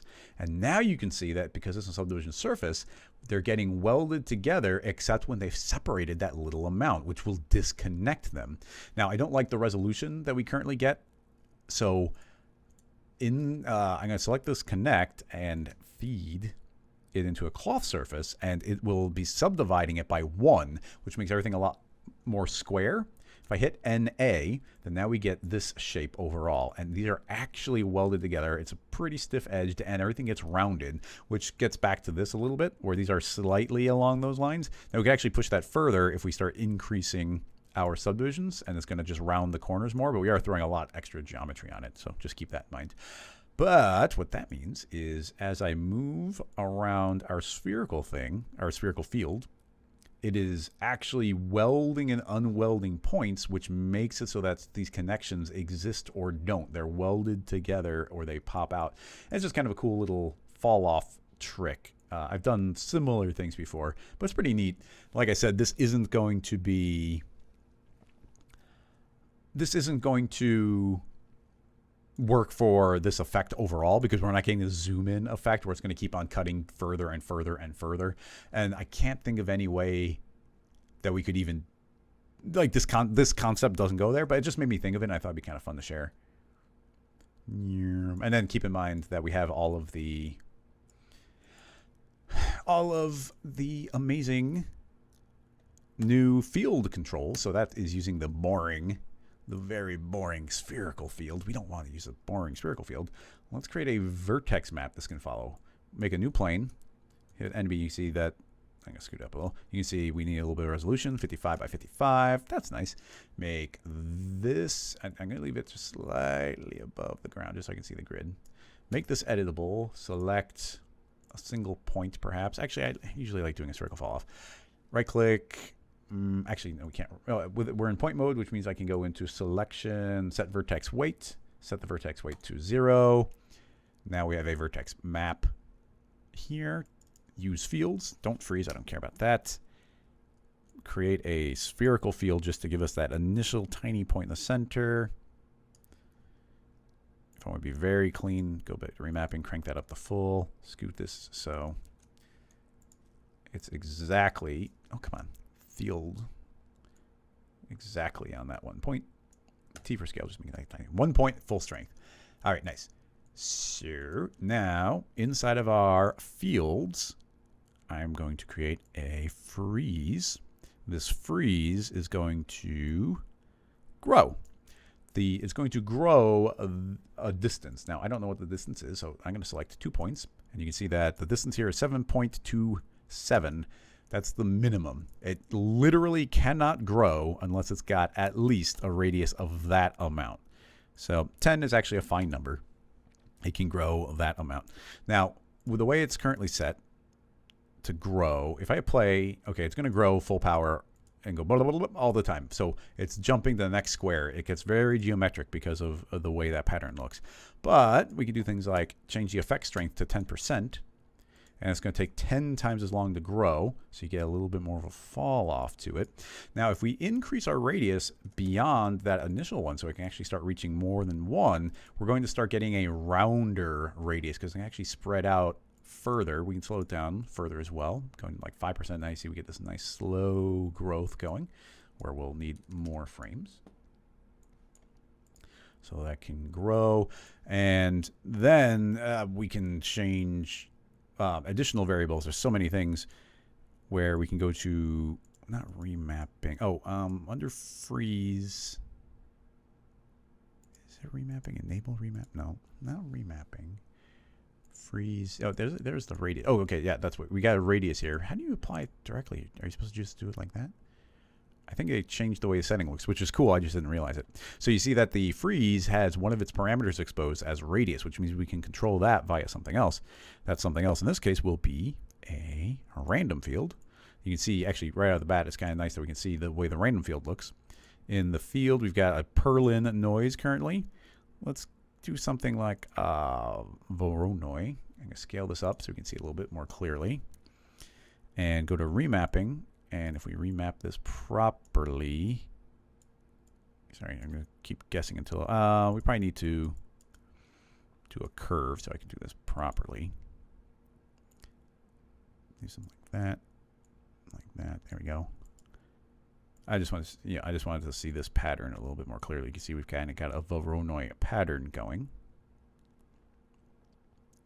So we do something like that. It's a little big, but I wanted to just see it clearly, so we can shrink that. Nice. A little bit of animation speed, not too much. 11, hit play, and you can see it's hopefully slowly, okay, too slowly. They're slowly moving around a little bit, which should spread it. Now this is going to drive the radius of the freeze, so it can only grow if it's got the power to grow. So I think this will just introduce, and I mean, you have to play around a lot to make that start working at the end of the day. So by feeding that into the radius, it's not as extreme as I wanted it to be, but we could crank up the contrast potentially. That's very strange. Why? Oh, wow. It takes a long time for that first one to go. But once it does, we are actually seeing it. So it just must, this first point that we're starting on is not one where the point exists. So we have to change the random seed. There. Okay. Now it does start right away in the beginning. So as this can grow, and you can now see that just by changing that pattern, we're getting a lot more interesting of a growth going. And what's cool is because that's an animated noise, eventually these all will get lit up, just not right away. It's a little slow right now. So in our freeze, we can double the power, which should double the speed, double the effect strength rather, and I can see it growing very nicely. All right, very nice. And now we've done all of that and hide our plane because we don't need to visually see it. And inside of our morph, the morph will look at the vertex map. And the vertex map is just going to try and find the nearest applicable effect. And there we go. Pop, pop, pop, pop, pop, pop, pop. And it's growing, and these are each popping and existing and doing their own thing. And yeah, it's just a lot of fun. There's so many things we could push this even further. Like this is this very flat effect right now where those are coming into existence like that. But we could also do something like, let's do, actually, we could do a bevel. Actually, bevels aren't too bad. Let's do the bevel after the morph. And if I set this to polygon mode, it actually extrudes them upward. Oh, okay, that's going to...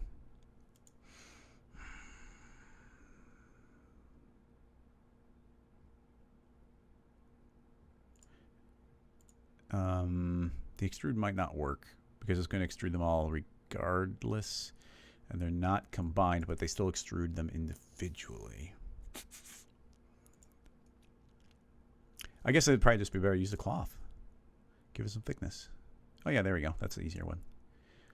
It was already right there in the rig. So now, I mean, the first we still have a first point. We could animate the spherical field down into it. So we'll just ignore that for now. So you can see this will grow, and it's actually something that's got some depth to it. And now you get this pretty fun ground cracking effect, dynamically growing. Probably look a lot better if we had, you know, more resolution to it. So there's more detail in these ground pieces. But another kind of fun cellular type of growth here. They're each individually their own thing. In fact, these are full-on volumes. And of course, the cloth surface goes a long way for like stylistically changing these. By adding subdivisions, it's going to sharpen them all quite a bit. Yeah, by doing this, look at this, look at these. It's way too many polygons, but you get some nice, almost like cobblestone look as they grow in. Probably the bulging or the different thickness. Excuse me. The factor could change it. Doesn't seem to be much here. But yeah, you can see we got a lot of subdivisions. The subdivision surface probably doesn't need to be 2. Drop that down 1.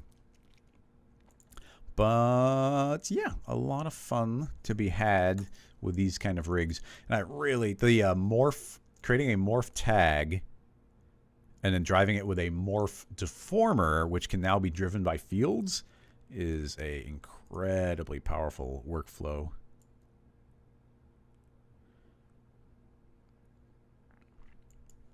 I like it. I'm going to save this to see. I don't even. We were a little off the rails on that one, but just some of the things I've been playing around with in fields.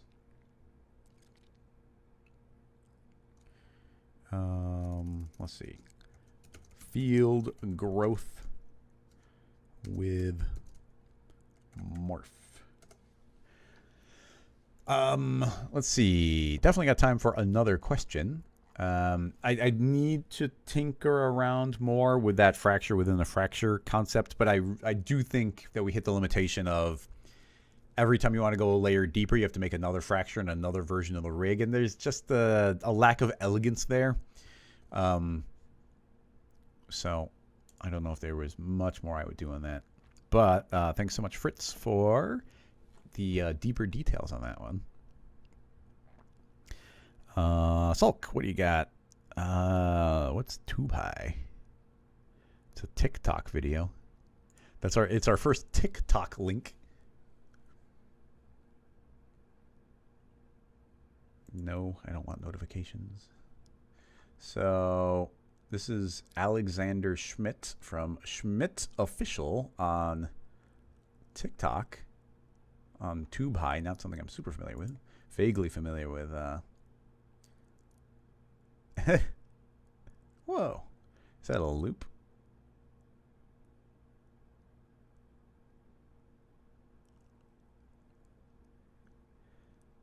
That's super.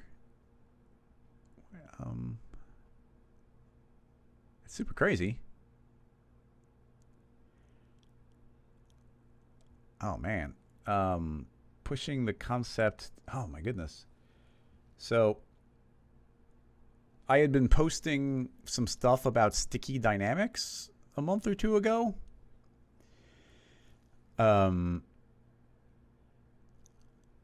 I hadn't thought about applying the idea of sticky dynamics to like a ragdoll figure. I suppose there isn't a reason it wouldn't work, but the idea, the way this is so perfectly reaching out and grabbing the next one is super crazy. Like, it's very, very detailed.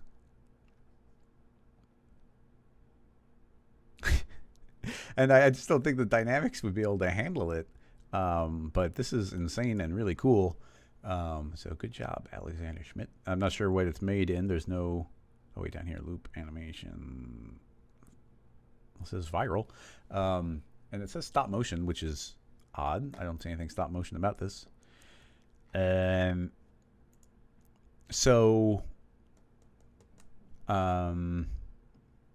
There's sticky dynamics, or like I had the concept of sticky dynamics, and it's making me think of it. But the first thing you'd need to do is make an entire working ragdoll, which is not like, it's not doable. Like, it can be done. And Grippus is saying that you could use dynamics to make the arms attracted to other objects. Yes, you could. The way I would do it would be with springs. And I have done this kind of thing, not to the crazy ragdoll level. I haven't done it with springs, but I'm hoping this isn't a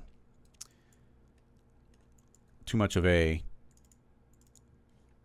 going too much down a crazy trail that we can't possibly follow through all the way. But let's try and make our little bit of ragdoll and see if we can get some springs working. We're not gonna make the entire cube concept, but let's see if we can do something.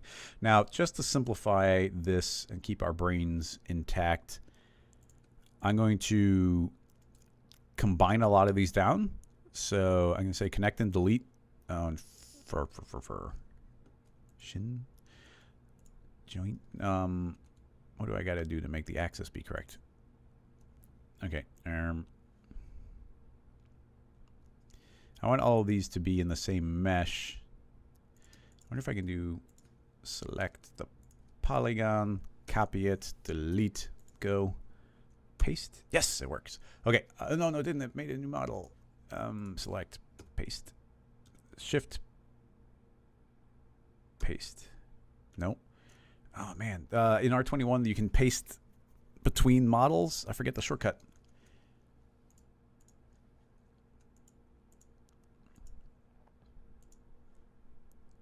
So I'm holding geometry in the clipboard. Paste. Paste. Alt. Paste. No. No. Nope. I'm just doing shortcuts to try and see if any of them work.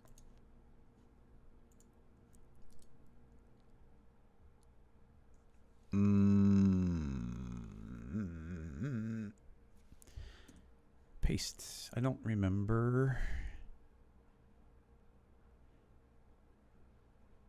How do you, dang it, what's the, I'm trying to think of the best way to do it. Or the best way to find out. I'm going to go to help. I'm like, why not? This is, it's just going to make our job a lot easier here. I'm not sure what the best way to do it. Oh, no, it's new in R21. It's a good start.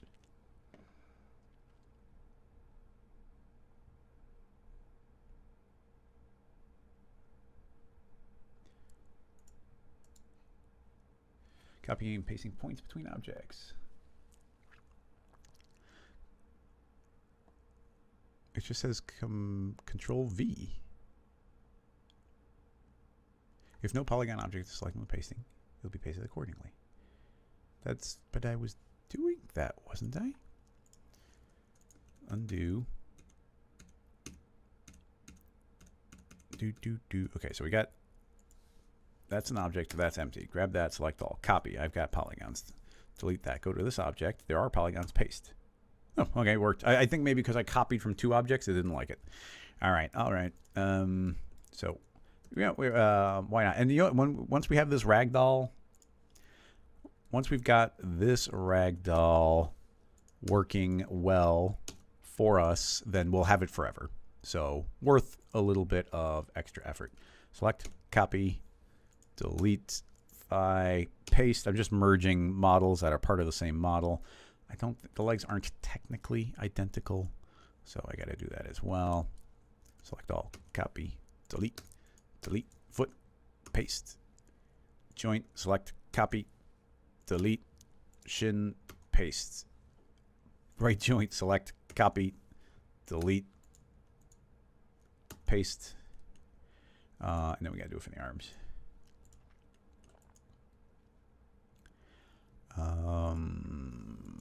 Hand, polygon, select, copy, delete, hand, paste, joint, select, copy, delete, paste, left joint, copy, delete, upper arm, paste. The arms are identical. I guess they're mirrored. Actually, this is something I learned recently.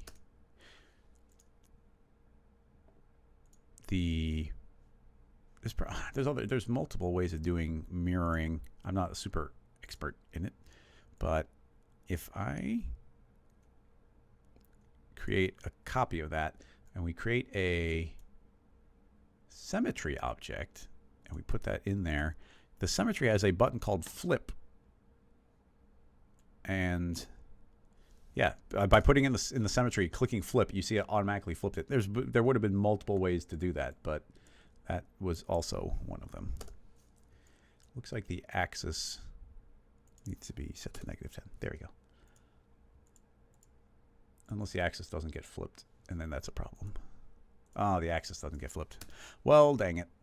That's just something I bumped into the other day I thought was neat. And then there's also the character tool and whatnot. I was trying to be clever, but I think at this point it's faster just to do that. Those last couple clicks. We're learning here.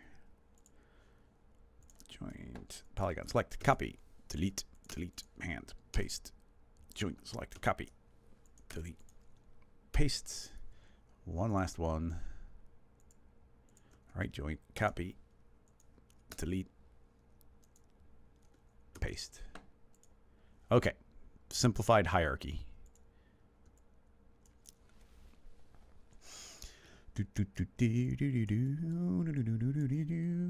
Okay, so before we start rigging something which is highly likely to break, we'll save a new scene file.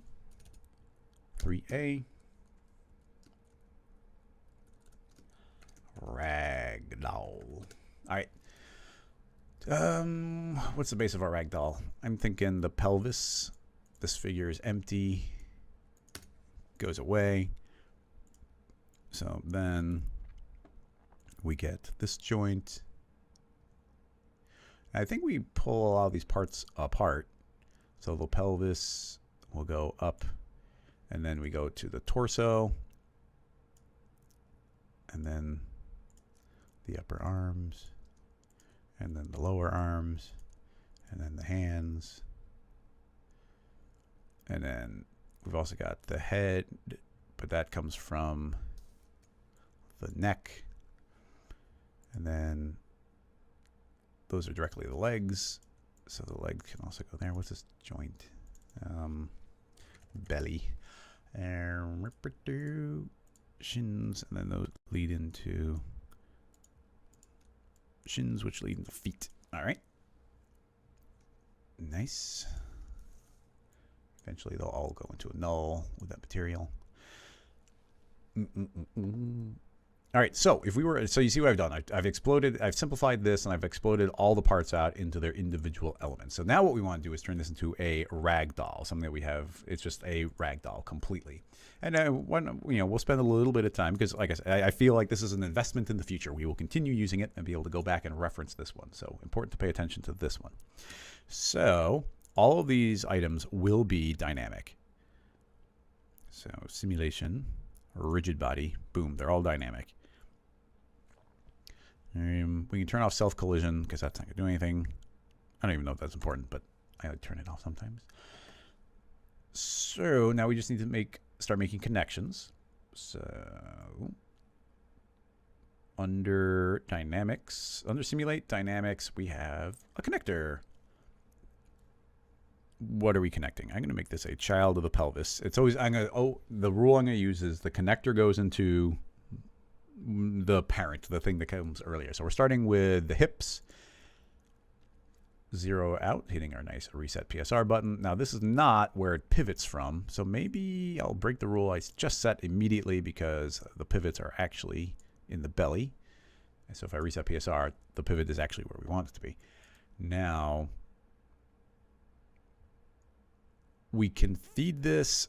There's 3 different ones we might be able to feed into this. We can feed a cardan, a ball and socket, or a ragdoll. Now we are making a ragdoll, and I think this does have a very nice cone radius, so let's try going with that one. I'm going to spin this downward, and essentially this big cone is where the movement can happen. Along those lines, this connect will connect the belly to the pelvis. I'm also going to make the pelvis temporarily not dynamic. Turn dynamic off. So it's going to be stuck on the ground. So what should happen is everything's going to fall away, but you can see that this part is still stuck there. So excellent. Good start. Now the upper body also pivots from that same spot, and it's already built to pivot from that spot. So I can put it as a child there. And honestly, that might be all we need to do. Oh, we have to tell this to connect the upper body to the belly. Hit play. Okay, now you can see that that is indeed connected as well. Now, that I think about it, I feel like this connector should be in the belly, and it should be aiming the opposite way. It should be aiming upward. That way the belly is the connection, and our goal here would eventually be to make it so that these cones can't bend any further than we want them to. So by grabbing these cones and shrinking them, it should make them stand a little bit more vertically. But I think the upper one is working better than the bottom one. This bottom one is clearly moving around, so that does go to me thinking that we do make it a child of the pelvis, and it's got the proper position now because we got it from. No, why did it jump? Maybe because I wasn't at 0. Always be at 0. Reset 0. So it's at the belly. Make it a child of the pelvis, and now it's in the proper spot, and the pelvis doesn't move, so now that's locked in. So this will never move, and it's saying, hey, that's where you're allowed to move to. Not sure that entirely makes sense, but let's see. No. Dang it, I've always had trouble with these ragdolls.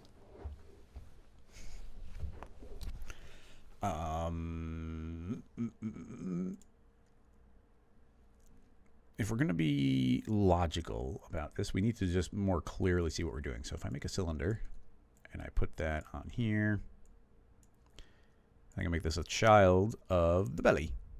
So now at least I can see if that's bending properly. Collision, apply compound collision shape. So you can see that that's immediately flopping downward. So what that's perhaps implying to me, this connector. Oh, well, object A, maybe object A and object B need to be swapped. I'm not sure, but let's try that. Yeah, okay, see now that didn't move. So now that at least that is static. So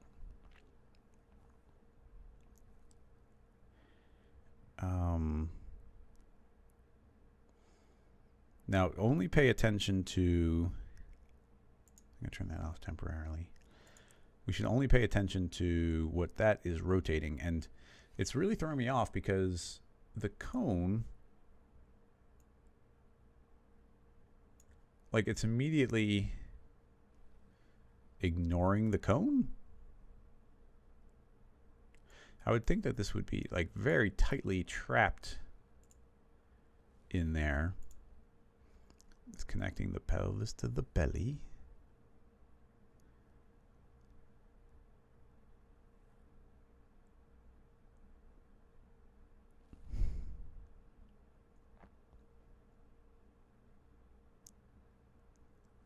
I mean, yeah, there's a cone. I don't think we'd have to limit the radius. No, yeah, that's definitely, we don't want to limit the radius. We don't want an ellipse. Think, think, think, think, think. Explode, explode, explode.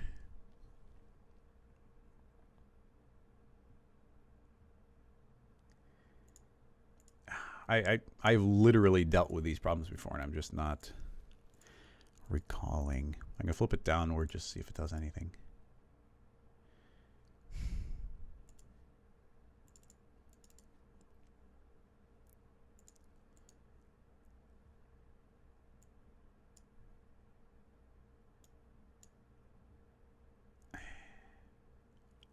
As far as I can tell, that's not doing anything.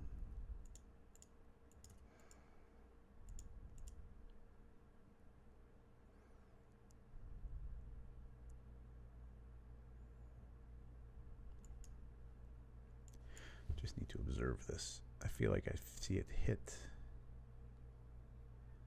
right there, sort of.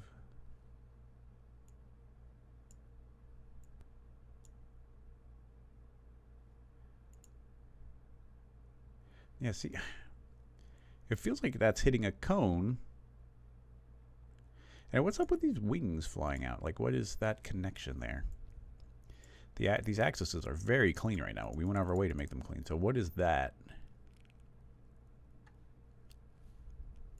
Boing, boing, boing, boing, boing. But you see how that feels like it's lying on a cone? But it's opposite of the cone that we're trying to feed it. Now if I increase this, is that going to jump up? No, it went down.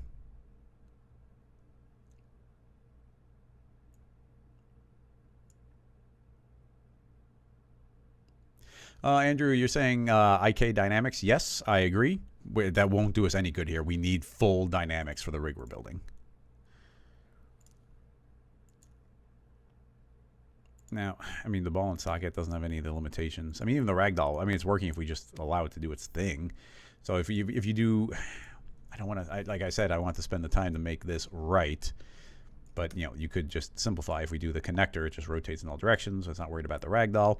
And if we start adding on the additional connections, make this one also a ball and socket, then those connections get made. And then those two dynamically aren't going. And then because that piece couldn't bounce through that one, the collision actually happens and it just kind of works. But it doesn't give us like the springiness or any of those things that I would want to be getting to get the ragdoll. But maybe making it this spring based is better. I don't know. We'll just keep going. So upper body, this will connect to the neck.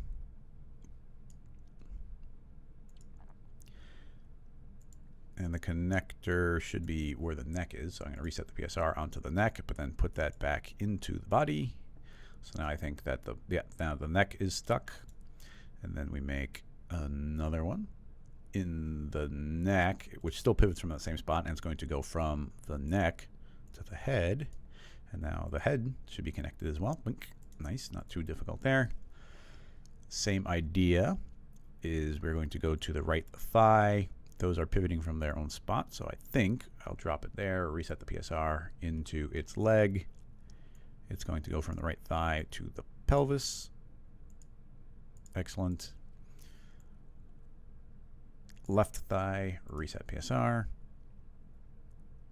And it is going to link to the left thigh to the pelvis. Right shin, reset PSR. Going from the right shin up to the right thigh. Excuse me. Make sure those are connected. Yep. Slowly becoming coherent. Left shin. Left shin to left thigh. Right foot goes from right foot to right shin. Left foot goes from left foot to left shin. Oh, looks like. Oh, I also have to select those and hit reset PSR. There you go. Put them in the proper spots. Hit play. Blurp. Okay, now he's dangling nice. And then the arms. I mean, now we're flying. Right arm goes from right arm to upper body. Left arm goes from left arm to upper body. Right arm goes from right arm to right lower arm to right upper arm. Left lower arm goes from left lower arm to left upper arm. Right hand goes from right hand to right lower arm. Left hand goes from left hand to left lower arm. Select all those connectors I just made and reset PSR to their relative locations. And now he's entirely a super duper duper floppy ragdoll.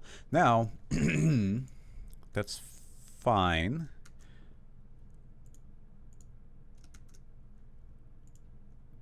Now you can immediately start getting a little bit better ragdoll-ish controls by adding in some springs into him. And depending on where you put the springs, you get very, very different controls. So I'm going to select everything, drop it into this null. Now, if we make a dynamics spring, I'm just going to put the spring as a child of the pelvis. I'm going to say from the pelvis to the head, there's a spring between those. Now, if I hit set rest length, it is currently 69 units. But if we set that to beyond 69 units, it is going to try and push that away. So you can see how it's keeping his head further. Now, if we set it to 100, it is going to push it, but not quite so much. You can see it flops over, but it's a little bit more bouncy. So depending on the amount we set here, I wonder what the threshold will be where he suddenly is like, no, I want to go upright. And that's with, this is with like world gravity turned on. So it actually needs quite a bit.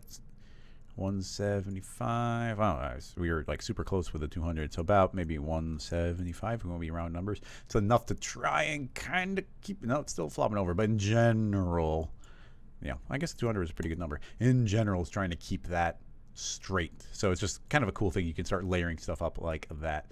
Now he's just a full-on floppy ragdoll. Now it goes to the springiness of things. So, what's our goal here? Let's make. I've got a sphere on for the color. Make a yellow. T for scale. Scoot this here, and we'll make a second one. Yellow. And blue. Blue, we'll scoot over here and make it blue. So. The idea here is if we make additional springs, simulate dynamics, spring, make this a child of the yellow, reset that. Yes, this is a child of the yellow spring. What is it supposed to link to? I want to link to, which hand is that? We're spun around, so I'm not 100% certain. It's the right hand. So this spring also wants to connect to the right hand. Now, we've got a rest length. We set the rest length. Now, I actually want this rest length to be 0 because we want him to spring over to that hand.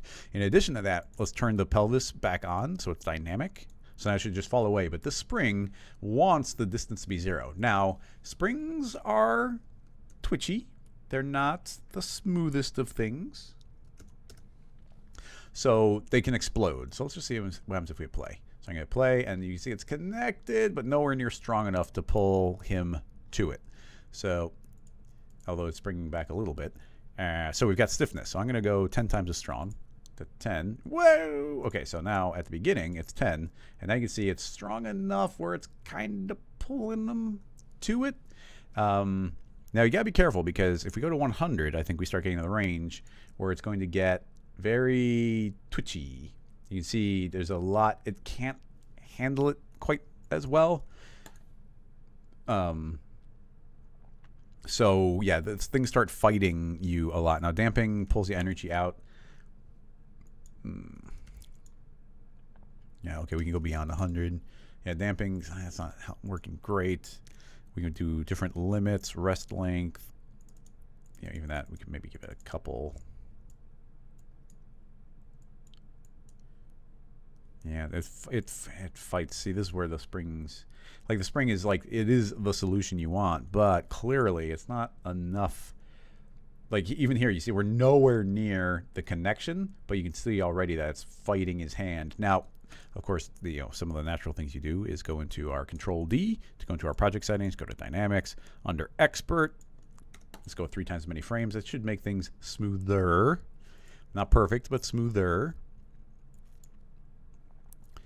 Jump this up to 55, and now it's a better job there, but you can quickly get to the point where this will explode. Now there are additional things that can help. Very, very twitchy. Now that is trying to pull it in a lot, so it's the kind of thing where you might not actually want that to go to the center point entirely. In fact, is this? No, it doesn't break it. But this is technically, the spring is right in the center, so that's not fair. It's trying to get to something it could never get to. So if we pull this below, it might be a little bit better. But yeah, it's still never quite getting to it. Also, this is not dynamic now that I think about it. Yeah, not helping. So yeah, it starts getting interesting. We can do things like grab our linear damping and try and slow that down. Right now I'm trying to tell the hand that is like very, very heavy energy drain. And you can see actually that is calming it down a lot. So his hand energy is draining quite a bit. So like those two systems could kind of work hand in hand, where it's like, okay, drain the energy out and really try and get it to this position. So, it seems to do something. Now, actually that combination is not horrible. It's still a little twitchy. Now, in addition to that, we could, like, this entire body is trying to pull away at everything else. So that it's kind of like this iteration of all these pieces fighting up through is going to cause the extra problems. So a lot of stuff can go to fighting the mass. Like right now, this hand is very, very light and the body is very heavy. So if we were to select all the dynamics tags except for on the hand, go to make a custom density and make them all 0.1, they're now 1/10 the weight. So the hand has more influence, and this isn't going to ever pull away as much because the hand it's got more mass, so it doesn't get affected nearly as much. So you can see that that's another way that's going to calm that down. We can say 0.01, that's 1/10 again. So these are very dependent on wherever the hand wants to go, and you can see it's calming it down quite a bit. Did I change the dynamics? Oh my goodness, I was changing the drain on this hand, and that actually calmed that one down. That's goofy, but interesting. Wow, that's crazy that was the wrong hand. 99.99 on the proper hand. Let's see what that does. Yeah, it's good on both. 99.99. The reason I'm doing 99.99 is you cannot go to 100% on these dampenings, or it drains 100% of the energy, and thus it doesn't move at all. So yeah, so these are all very light. Now, actually, did I accidentally make this one very light as well? I did. World density, and this one should have been at the custom density of 0.01. All right, well now it's a little bit more what I thought it was, but okay. And now you can see that because all of these other ones are so light that this hand is very quickly, it's like, nope, I'm going to snap over. So you can see that the hand is now the dominant feature that's trying to get snapped over to it. Now it does seem, because it's so, I don't know, we might pull back on the stiffness. Oh, nice. Yeah, because there's not so much mass on everything, we can drag the stiffness way back, and it's just making everything relax a little bit, which is very good. I'm going to select all these other controls and make sure I grab the right one, and we can do some more angular damping, which should stop all these from wiggling around quite so much. They still want to flop around quite a bit. Yeah, you gotta be careful because draining energy angles and whatnot out, these feet are just insane. So if I grab those 2 feet and say, okay, I really want those to like slow down like their angle and definitely their damping, let's do like 80. That can start dragging everything else behind, but depending on the way you use it, it can work really well. So yeah, now they're still fighting a little bit, but at least they do eventually calm down. Yeah, a lot of different fun things we could do, different combinations. These feet are, now they're not twitching all over the place, but they're still, I would say they're not insanely twitchy, but it's still quite twitchy because they're so at the whims of what everything else is telling them to do. I wonder if a little bit of drag. Oh yeah, the drag just stops them dead. So let's do 1% drag.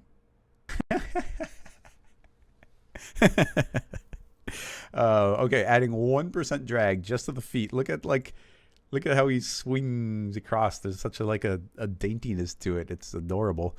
Now let's try 0.1 or okay, 0.1. 0.1 not gonna work. 0.1. Okay, 0.1. Yeah, okay, so it's not draining too much, and you can see it really calms them down. I guess that leads back to normal. I want to see what just that does. Wow, okay, just a little bit of drag, and they're suddenly not insane. So along those lines, I'm going to grab both these hands, and let's give them both a 0.1 in the drag.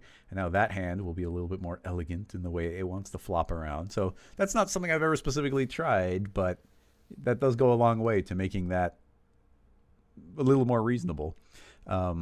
Now, they're all a lot lighter, which is not something I'd ever really thought was going to overly help, which is interesting. Let's calm all those down. I just want to see how much of this, the closer to default we are in general to things, the better. So yeah, now with it being very light, it actually is sticking to this very nicely. So this is an important variable for us to keep in mind in the future. Totally worth the time we just spent on this just to learn that, because this type of dynamics is very important.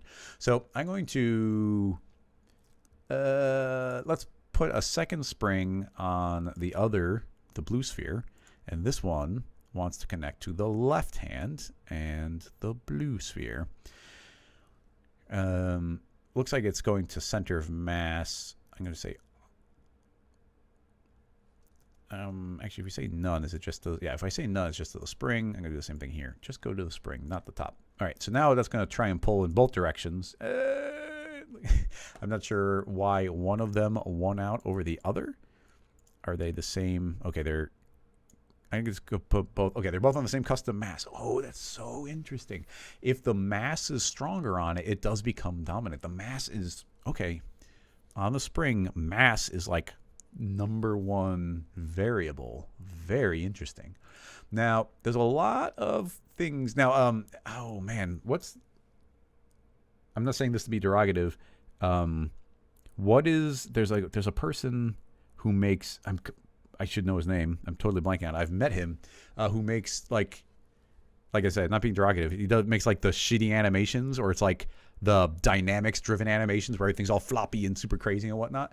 He does all of his animations, I think, using springs. So it's the kind of thing where we could keyframe this, and where we move this is just getting influenced to move to a particular position. So it wants to go to those spots.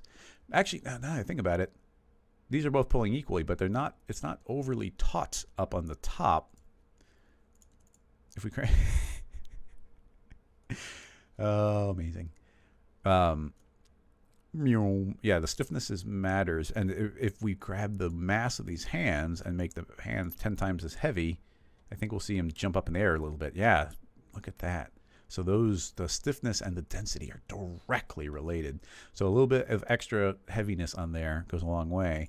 So now the thought is, by making whatever is supposed to be making the connection heavier, and I'm going to go up to 1. 1 seems heavy enough where it's actually touching. So let's just play with keyframing these. I don't know how well we'll be able to do it, but let's just play. Grabbing the 2 springs, I'm going to say hit play, and it's just going to swing over here, which is great. That's what I want. And then it's going to swing. You see how he's swinging back the other way? Not too far, but a little bit. I'd like for him to go further that way, but it just is what it is right now. So let's say a few frames earlier, that is what the state is. I want the current state of these to be what they are. So I'm going to say keyframe enabled. So now I'll go 1 frame forward, and I want the state to invert. I'm going to turn off that spring and suddenly turn on this spring. Now we're just being very brute force here. It's full power, so I don't expect this to be exactly smooth. Well, let's see.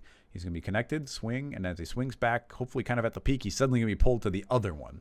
This is the basic concept, going back to the original question, of how this kind of thing might be done. As it's going, this is suddenly tugging it to the new destination. And then now we'd have to, if you're going to get this to be smooth, there's a lot of additional keyframing that we could do and make things look just better in general.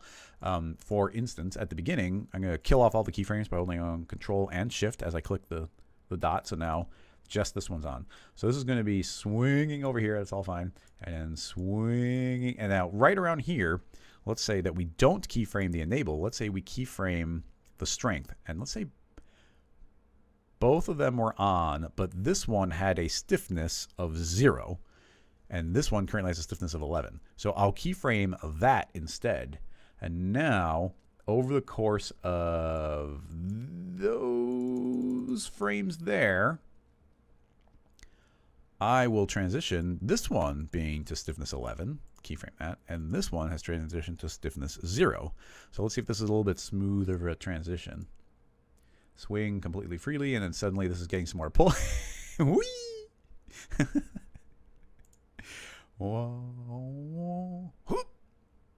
I mean, there is a little bit of a, he's trying to do a little hop there, a little jump. I think it all has to happen a little bit earlier. So I'm going to select the keyframes and pull it back about 10 frames earlier. Rewind. Whoa. Yeah, not bad. Not bad. Whoop.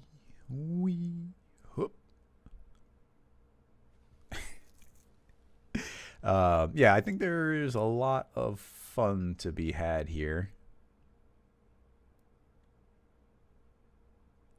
Yeah, there's also a lot of drain, or I just feel like there should be some more. Are these not? Oh, I guess I did drain. I'm all over the place as far as the energy. Let's set these back all the default. So let's see. These are, I just want to see how jittery it is. It's decently jittery. See, the whole body is a little bit jittery.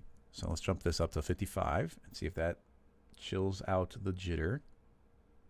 Actually, a lot. Yeah, the body, that pulled it back a lot. I don't ever pull back more than we have to, so I'm going to drain the energy out from the body and from the rotation, because a lot of jitters from rotation. Yeah, that calms it down a lot. And then I'm even thinking if we go to the head and give that a little bit of that drag. Was it 0.1 or 0.01? 0.1. Go to the head and give it a 0.1 drag as well. Now the head is going to constantly try and drag itself behind as well. So that should stop that jitter. That's going to be the next most jittery thing after the feet were. And even that, oh man, it's nice. The upper legs, or I'm sorry, the lower legs. Where is it? Left shin, right shin. I'm thinking that these should also have a little bit of drag. Half the amount, 0.05 of the drag. So the feet want to go further behind, but even those were quite floppy. So yeah, calming those down a little bit. So not as much as the feet, but yeah, there's a nice nice smoothness to that. Wee.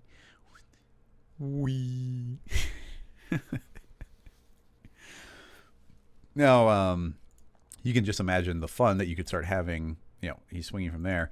Now, this is going to try and catch up to that one, but it doesn't look at all sort of accurate. So you can imagine keyframing that a little bit more. He wants to get to that, but if you want to make this look a little bit more accurate, let's say that at this time, yes, this is the position it's trying to get to, but a few frames earlier, is actually trying to tug him way up and way further. So there's a little bit more influence over that. So let's see if he's going to be there, and then he's going to pull further, and he's going to jump. Yeah, so I might have gone overboard there, but you can see there's more energy here. He swings, and then it's going to really swing to try and get there. Yeah, so you can see where the options come in with not too many keyframes and just transitioning slowly between these different parts. Whoa.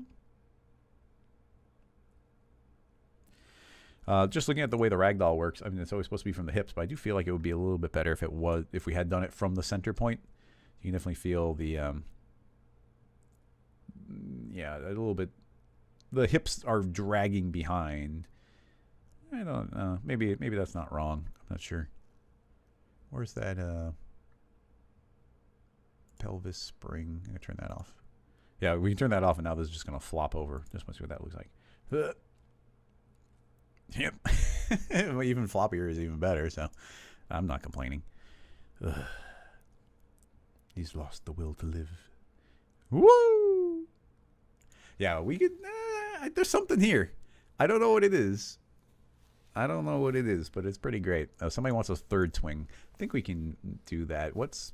I'm trying to think of something slightly different. So he's there. He's going up. And he catches, which is nice. There's not much of a swing there. But just for fun. So this is his other hand. I mean, really, this should be... Which hand is this on? We should name these after his hands. So this is spring right, spring left. So the power of this one's gone down to 0. But, let's let him swing for a little bit. And this is dynamic, so everything's always very dependent. So you have to be careful. So right around here, let's say right around there, his stiffness would still be 0. But then a couple more frames later, let's have the stiffness start jumping back up to, let's say 5.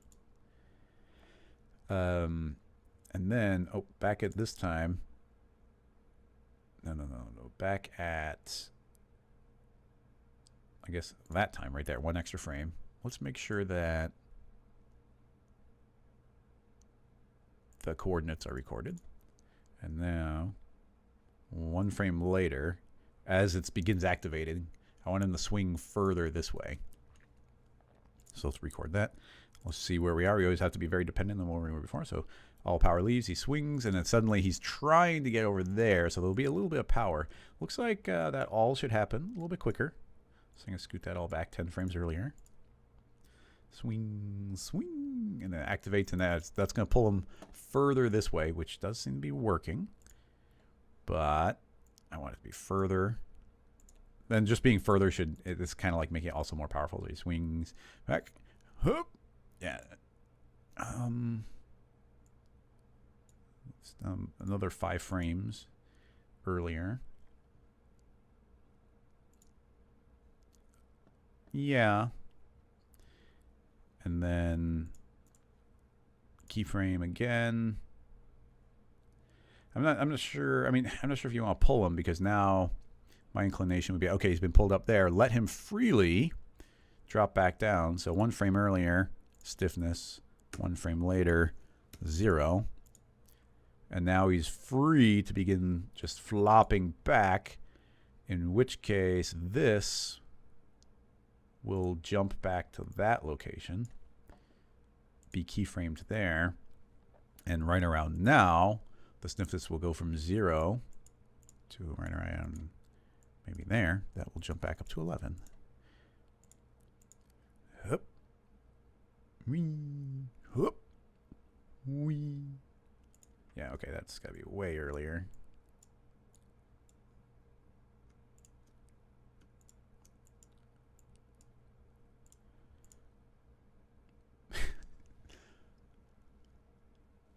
Definitely something not...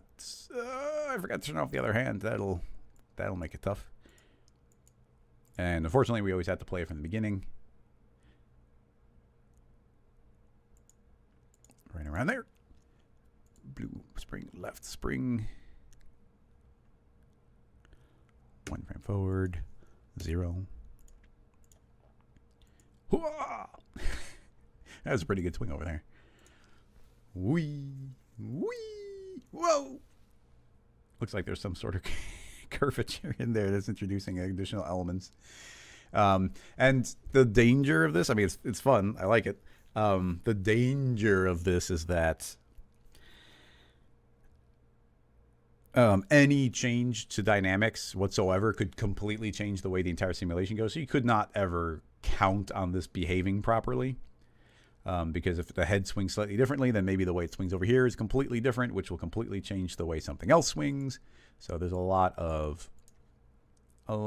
to control there. I'm going to pull that a little bit further over. Wee, wee, wee. Whoa. Oh, what am I doing with my life? Oh, that's amazing. I love that jump. That is great.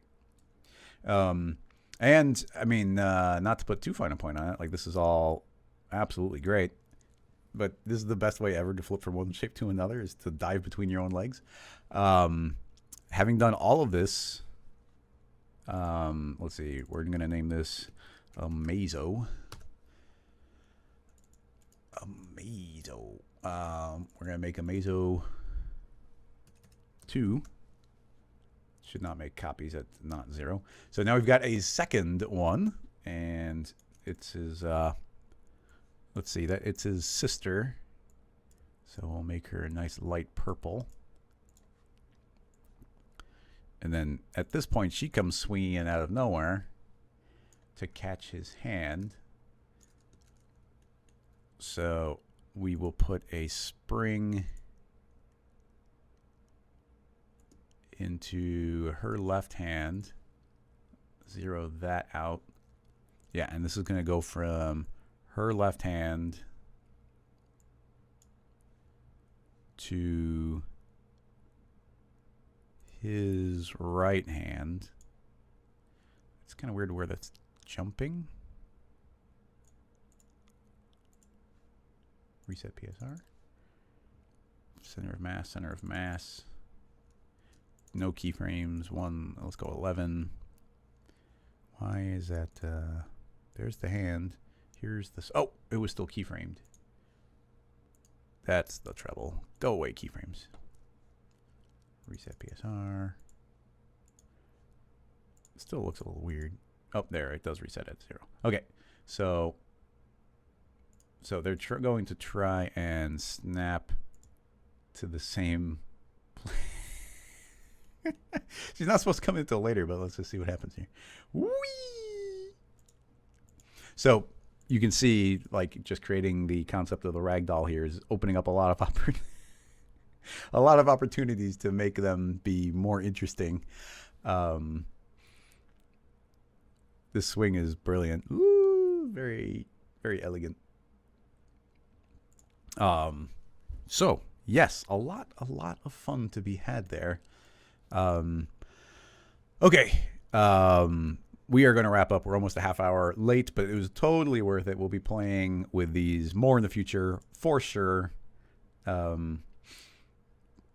Very fun question. I don't even remember what, oh yeah, the question. Excellent question. I'm surprised. You know, like, considering we didn't rig these up very well, I'm very pleased with, putting a little bit of drag on them. Like, it really makes them have a flow and an arc to them, which is wonderful. I would like to put a little bit more of a ragdoll on there, stop like the legs from bending in ways that it couldn't and whatnot, but I am not complaining about this result. Whee! Yeah. All right. Let's save this one as BCT. This was actually one of my more favorite episodes. We had some fun questions in there. We got to go a little bit deeper on a couple different things. The first one, we really got to hammer the cloth thing home and have like some new good foundational knowledge, which is invaluable to understand fundamentally how something's behaving. And now just the idea of like, oh, we want to get wrinkles. Put the cloth where you want it, make it bigger. Now it has to fight over itself to clump up. It would be kind of nice if there was a parameter that was almost like a, I don't even know. Maybe it doesn't make sense to do some sort of like attraction, like interpoint attraction. It's almost like a stickiness, but you'd just think that would be friction. I'm not sure. But yeah, I think that worked well. The second one, even though we didn't get to do the specific thing, I think that we learned a couple new cool combinations in Voronoi Fracture and using MoGraph selections that have potential, just not for that effect specifically. And then we went off the rails intentionally to show you some cool techniques. And now making the ragdoll. Totally worth it. We've got this for the future. I'll be able to make a couple gifs to post around, which will be fun. Whee! And yeah, I'll see everybody. Oh, I guess I didn't decide on what we're doing tomorrow. Well, I'll figure that out later and post it online. But